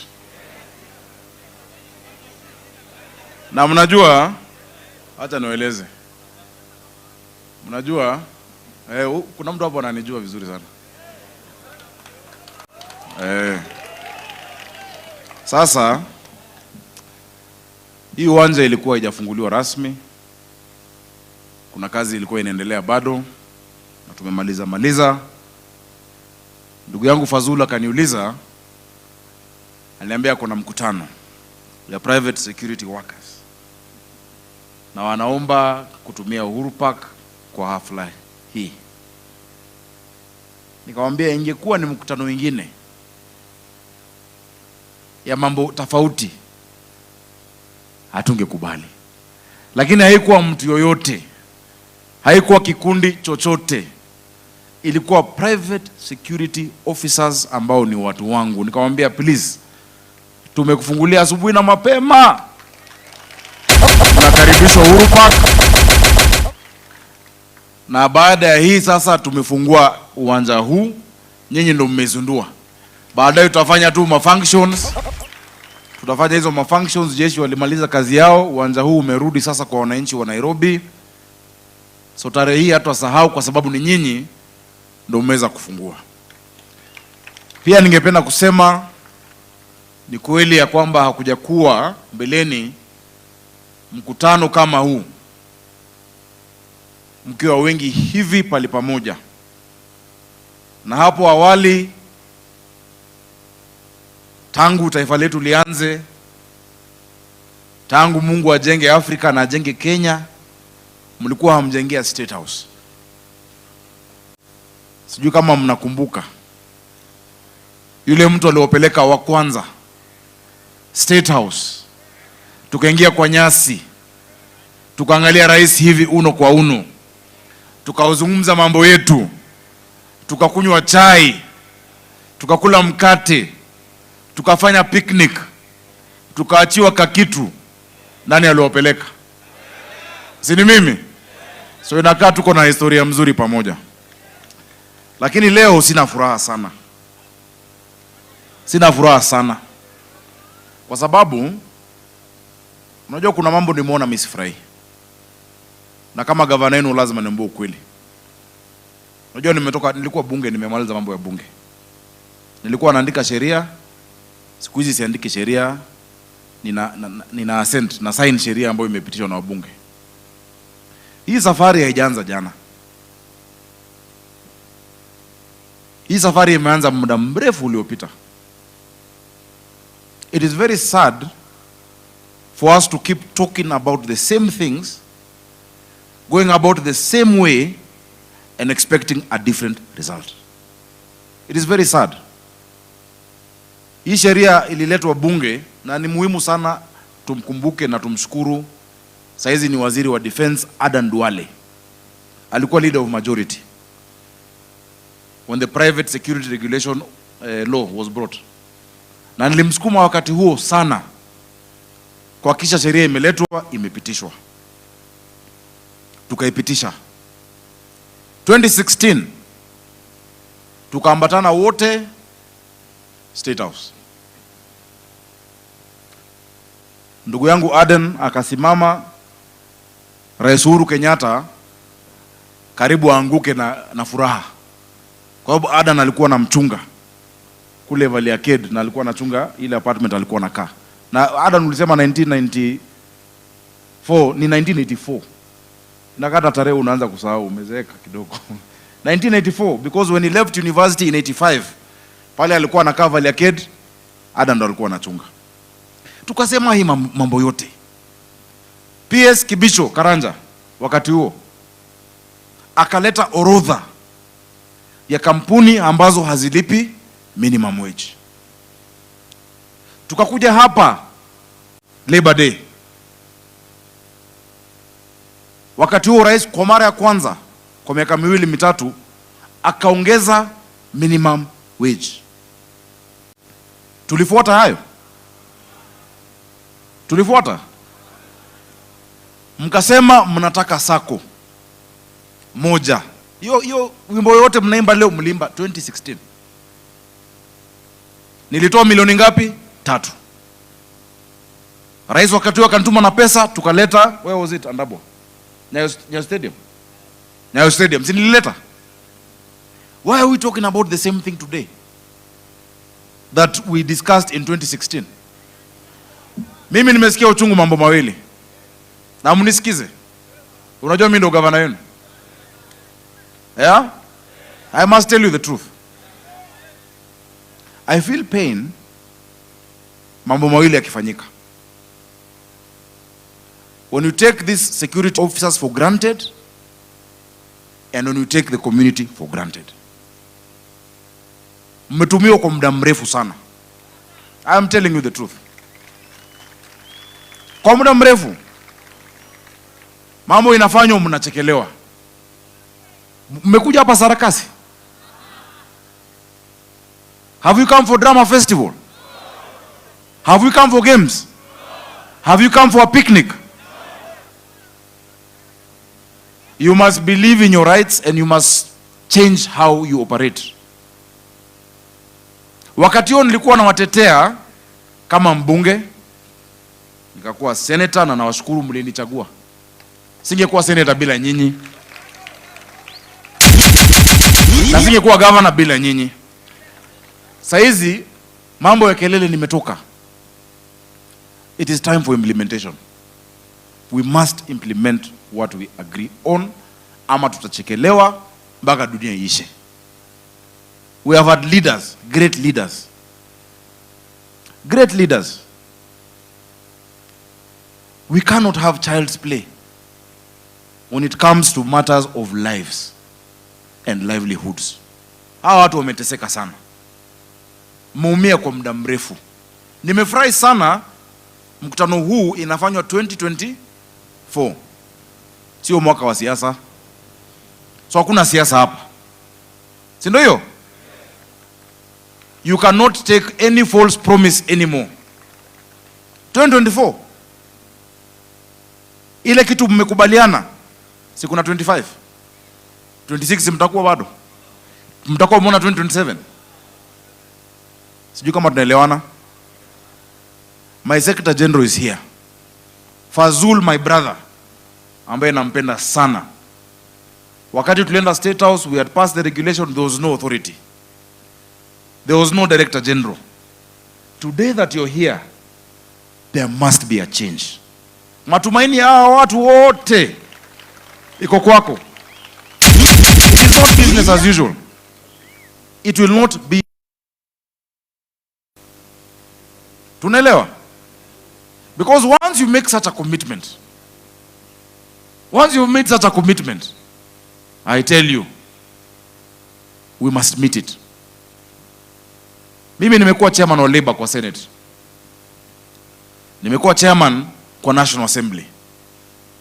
Labor Relations Act nimeisoma na elewa hivi. Labor Institutions Act nimeisoma na elewa hivi. I can quote for you from the first article to the last. I want to tell you, my people, mimi kama Sakaja, Arthur Johnson, siwezi waacha na sitakubali mtu awatumie vibaya. Tunaelewana? Tunaelewana? Employers wako hapa. Hao employers, msikize, ni watu wazuri. Mnajua kwa nini? Wamewapatia nafasi ya kazi. Tusikuje mahali you don't bite the hand that feeds you.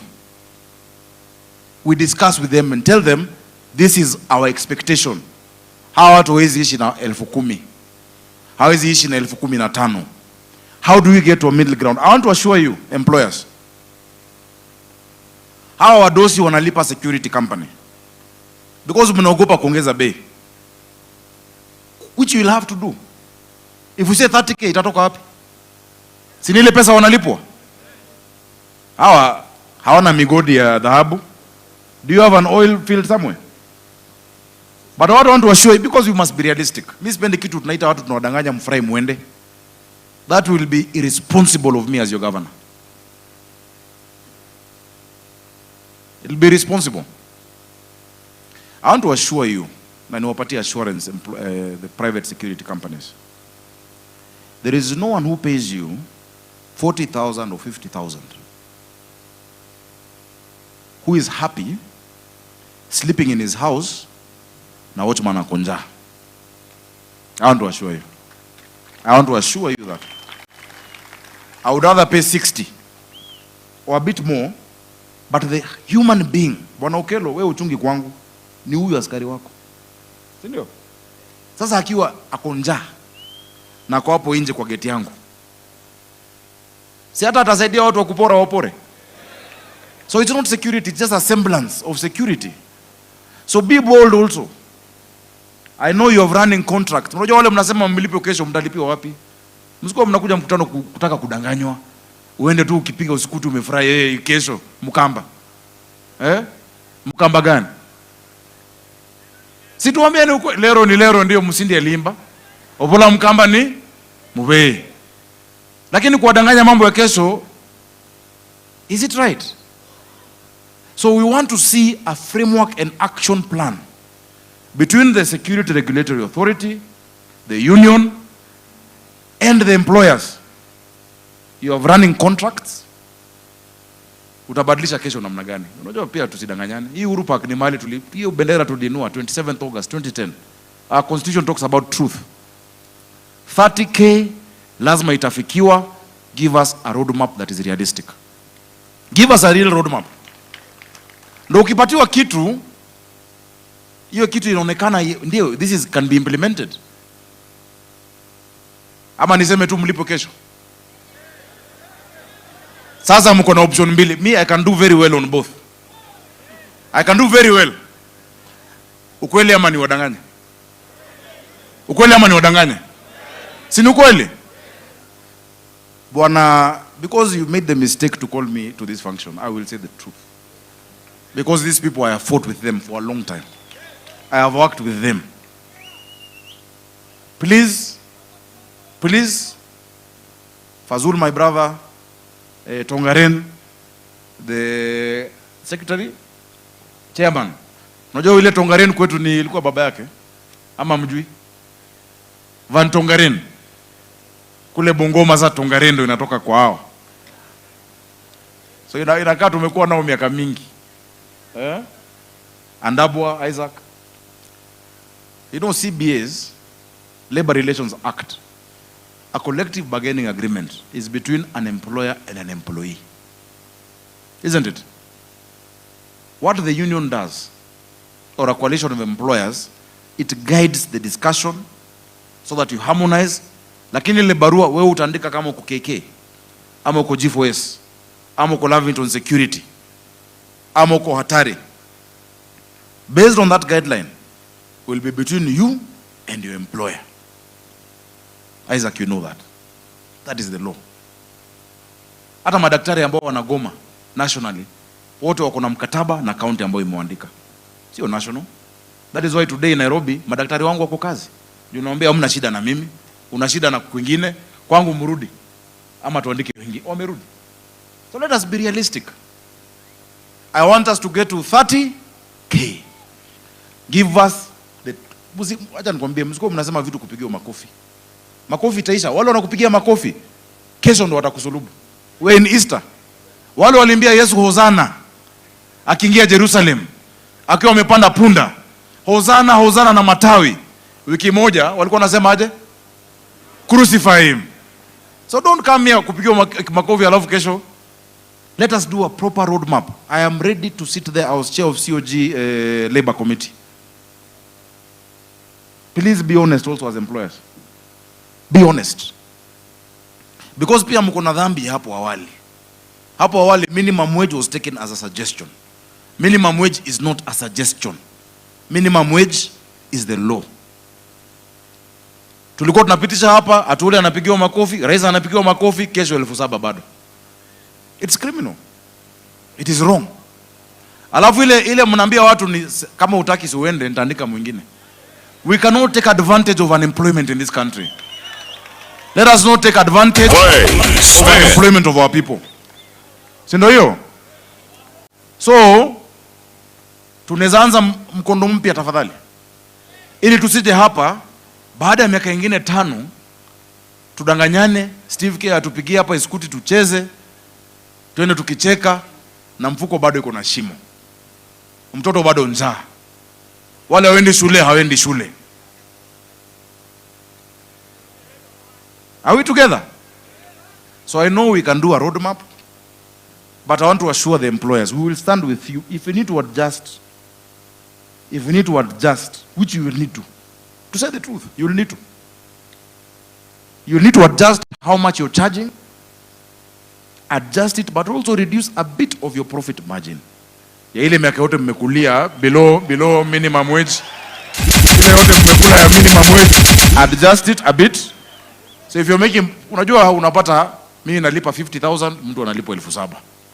Hako ka difference tupunguze kidogo. You know, let's make reasonable profits. Mimi kama governor ndo nawapatia business permit. When that road map has been agreed upon, and we've agreed together that we can do this in a month or in 2 months or in 3 months, but we'll move to this scale, I'll be there in the implementation. And we will need to take action on those who are not doing it. Na nyinyi msipige makofi. Mkisikia ati mtu anachukua action against KK, akichukua kesho tena wapi kazi? Unajua, my people perish for a lack of knowledge. That is what the Bible says. So upige makofi, G4S itafungua. Utakuja kanjo kesho. Hivi tu tunapelekana hivi. Unajua ni kutongoza, unasema hapana inafika hapa, okay, mmeanza na 50, imefika 20, okay sawa. Tuende ongeza aka allowance, tuongee overtime kidogo. Muongee na sisi. Mimi ni governor wa Nairobi. Niko na mahospitali 124. Sijasikia mtu hapa akiongea mambo ya afya. How I can have an MOU with the union, mtu akona force number, akija Mama Lucy, akienda Mbagathi, akienda Riruta, akienda bibi yako akienda kujifungua Pumwani, tuwe na arrangement ambayo unaangaliwa. See, that is real life issues. Bring those issues that are practical. Otherwise tutacheza skuti miaka ingine 4. Alafu baada hiyo mtu akuje na maneno matamu, aseme 50k kesho, mpige makofi. Unafikiri landlord wako utampigia video ya hii mkutano na huna pesa kwa mfuko? Useme hata Malala alisema, hata mbunge alikuwa hapa amevaa nguo ya jeshi akasema. I care about you people so much that I want you to have what is practical and real. We must get to 30k, please, in the next 7 to 14 days. Sijamaliza, hey. In the next 7 to 14 days, Fazul Muhammad, Isaac Andabwa, Bwana Tongaren, nani mwingine, Bwana Okelo and the rest, kaeni chini. If you need us to provide this venue, is there. Mkitaka kuja Kanjo, chai ya Kanjo ni tamu. Mkutane hapo. Give us a roadmap towards the welfare of these people. Please, we will support it. Na tukishafanya hivyo, vile tu niliopeleka State House, gate ni hiyo. Hakuna gate mpya. Si gate ni hiyo. So that in 3 weeks we go together, employers, employees, our officers, kuambia rais tumekubaliana tunaanza kulipwa hii tarehe hii. Tusiende kumuomba tena. Mbona mnenda kuomba rais tena mambo? Are we together? Number 2, training. I'm very happy today we have my security and compliance team ya Nairobi. Wako officers hapa wanaongozwa na Tony Kimani. Tony ndio huyo. Huyo ndio head of inspectorate. Tumekubaliana na Bwana Bungei. Juzi tulikuwa na mkutano ya all OCPDs, the county commander, regional commander, OCPDs, OCSs. Tukakutana na regional commissioner, county commissioner, who else was there? ACCs na DCCs. Tukakubaliana how we'll work together with the inspectorate team. What we want to do also now is to structure you. Si mko kwa sub county fulani. Hiyo sub county iko na assistant county commissioner, iko na sub county commander wa county government, iko na OCPD na private security, either the shop stewards or you craft yourself in a similar structure. Unajua Ndabwa ni kuka wangu, so as my kuka nakuomba hii kama kuka. Form yourself in a similar structure to ensure tunaingiana. Ile tukiita mkutano ya Westlands, tuko na OCPD Westlands, tuko na sub county commander Westlands, tuko na private security officer sub county commander pia. Hapa nikiuliza si wote ni wa Nairobi? County commander ya private security Nairobi nani? You must be organized to be recognized. If you're not on the negotiating table, you're on the menu. Mchague kama uko kwa menu ama uko kwa meza. Structure yourself in a way you can be engaged.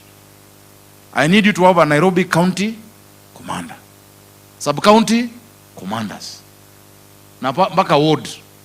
Na nikita mkutano ya ward, kwa ward tuko na intelligence officer, tuko na DCI, tuko na ward commander wa county government, tuko na assistant county commissioner wala alikuwa anaitwa chief ama sub whatever.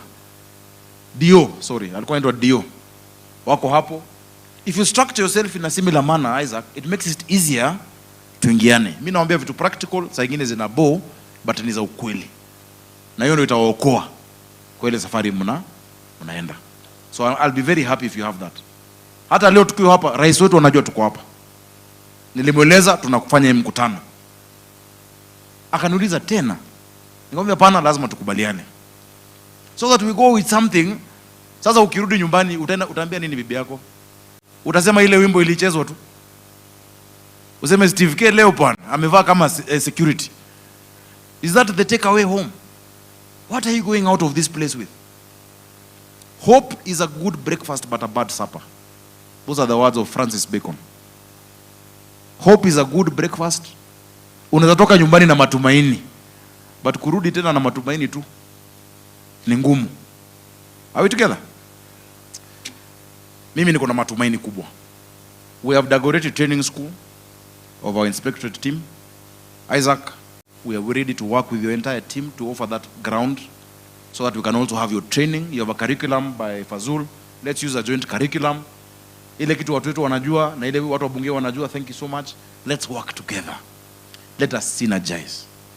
Let today be the dawn. Vile tu Yesu alisulubiwa jana,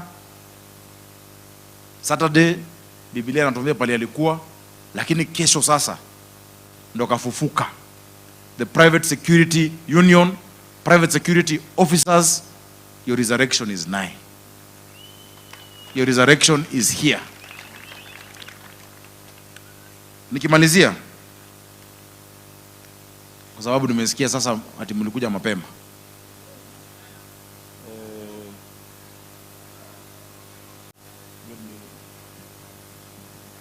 Lakini acha niambie, Fazuli mnoma, unafikiri atawaita tu? Huyu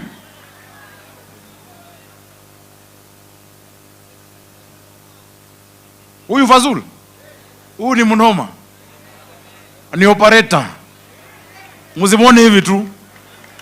Huyu ni mobilizer, instigator, implementer. Nyinyi mko na bahati sana. Unajua, acha niambie, wakati tulikuwa tunachogoma, sijui niseme ama nisiseme, this man was going to be a PS, permanent, inaitwaje, principal secretary, but rais alisema hapana, he has a plan for the union and for the workers that needs somebody like Fazul. Fazul is not here by mistake. He is not there by mistake. The president, because he cares about this.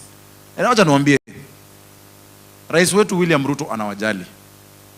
Na amesema tusikuje PE hapa. Amesema tusikuje PE. PE hii ya kufanya stadiums na kusakata rumba. Tusikuje hapa PE, tusikuje hapa kindergarten na hekaya za abunuasi. Tuje hapa kitu realistic, kitu practical, tukimpelekea. He is the commander in chief. He will sign. But that is the journey that it must go to. Tupigie rais wetu makofi tafadhali. So, acha nimalizie hapo. I'm sorry kama mlikuwa mmefurahi sana na sasa hamjafurahi. Mimi naambia kweli. But na ile uchungu nilisikia, ile siku nilijua mambo imeisha. Tumeenda mpaka State House. Surely. Unajua State House, private security waliingia siku gani? Inachungwa na GSU, inachungwa na jeshi. Hiyo siku tulikuwa 6,000. I remember so well. But after all of that, ikakuwa tu karata. I want to tell the employers, once you agree on the framework, we will support you. There are different incentives the government has for you that we can actually apply so that you pass on the benefits to these officers. But you must be honest on the table. Kusikuwe na kadi nyingine chini ya meza. Kadi zote ziweko kwa meza, useme ndio, these are my costs. Nikiandika huyu mtu Ukinilipa 50, hii inafanya ofisi, hii inafanya hii inamlipa. Hiyo tofauti nikiongeza 5 naweza kumweka afike 20. Add me an incentive. Can I get a tax break for a year? Can I get, there are many things we can give you incentives. Even as a county government, we can give you incentives mpitishe kwa hawa ili ifike. But let us not be dealers in hope. Let us be leaders who know what we are talking about. Tuko pamoja? Kurialala. Tuhamwe. One Kanyakla. One Kanyachiel. Sasa vile nimeona hata maji sijaona kitembea, lakini Fazula kuna mipango kubwa. Hata mimi niongeze tu ile kidogo. Leo unajua nilikuwa nenda kanisa ya SDA.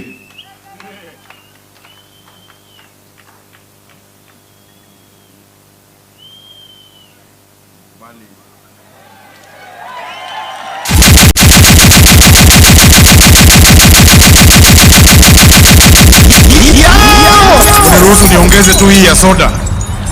Si ndio hiyo? Hii ni milioni 1 ya kuongeza kwa Isaac.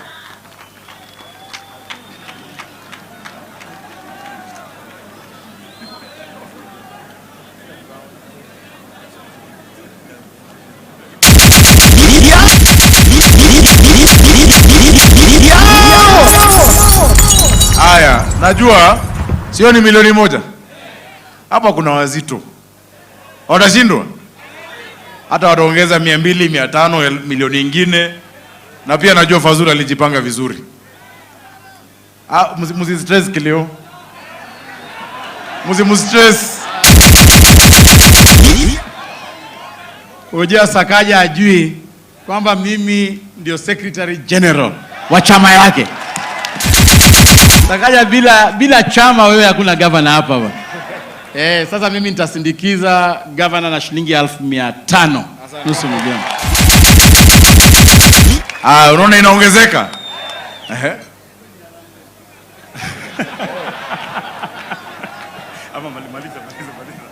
Aya. Umeona huyu amesema mpaka tu angoje. Sasa itaenda, please kila mtu apate kitu leo. Na wapenda. Mungu awabariki. Poleni, nilikuwa na ile function niliwaambia KCC ya Wasabato wote wa Nairobi wamefika hapo karibu 7,000. Mtaruhusu niende. Mimi niko tayari kuwapigania vile mngependa. Na pia ile siku mtataka mkutano wengine niko tayari. Hiyo framework ikipatikana na ambao wanaandika kazi, I'm ready. Okelo and the rest, I'm ready to be there with all of you. Mungu awabariki, asanteni sana. Thank you. Wow, makofi mazuri kwa mgeni wetu rasmi. Gavana, kabla utoke, mimi nataka kukushukuru kwa hii umetupatia leo. AJAABU atashughulika, lakini niko na pli moja tu peke yake. Hii safari sio rahisi. Hii watu yetu wameumia kwa miaka mingi sana. These people here hawataki chai ya kanjo. Wanataka 30. Mnataka nini? Bwana AJAABU, a CBA cannot be an illegal document. Any CBA that is signed below 30K is an illegality, and we will not recognize any CBA below 30K. And next week, I will publish a list of all companies that have not committed to pay minimum wage. Next week. God bless you all. Wow, thank you very much. Na kabla hatujaweza kucheza wimbo wa taifa, naomba nimwalike tena Steve K.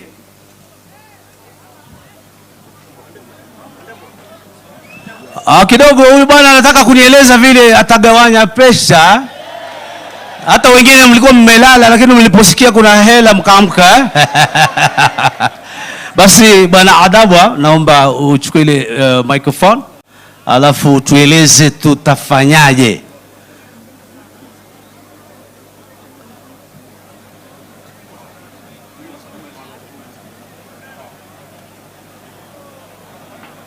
Tumsikize kidogo Aya. Bwana Yesu asifiwe. Bwana Yesu asifiwe.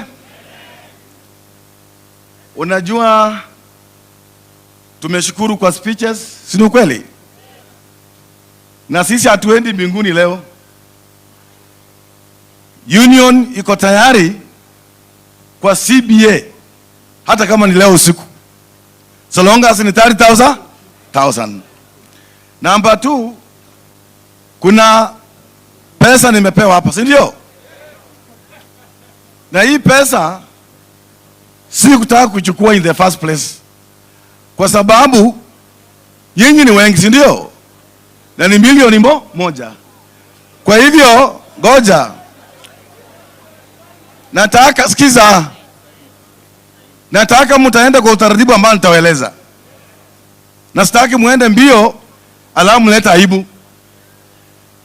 Jambo lingine la mwisho, kuna bouncers hapa. Bouncers wako wapi? Yes, ningelipenda bouncers na steward, mtanisaidia kule kwa gate, AJAABU wote wakwe pande hii, alafu tutawasalamia mkifanya nini. Pahali kitaisha mimi sita, don't blame me, sio? Nataka nipatie Mike asalamie nyinyi. Wapi shop steward wangu? Hebu nione mkono. Shop steward wako wapi? Niweni mkono.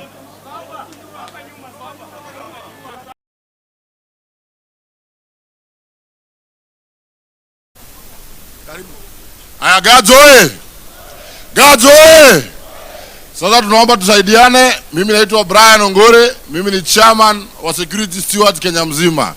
Na hiyo mnapigania, hata sisi tunapigania minimum wage yetu pia ijulikane. Sasa tukienda, tafadhali msisukumane, hii pesa ya siasa polepole tu.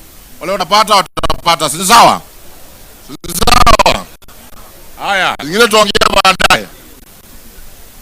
Alafu pia yetu bwana SG, ana sisi mabanza tunaomba kidogo yetu kama vijana wangu wao wasiachwe bure.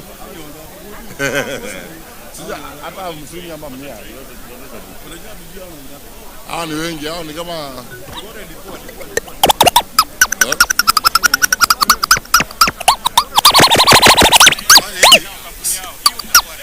naomba hivi, sikiza.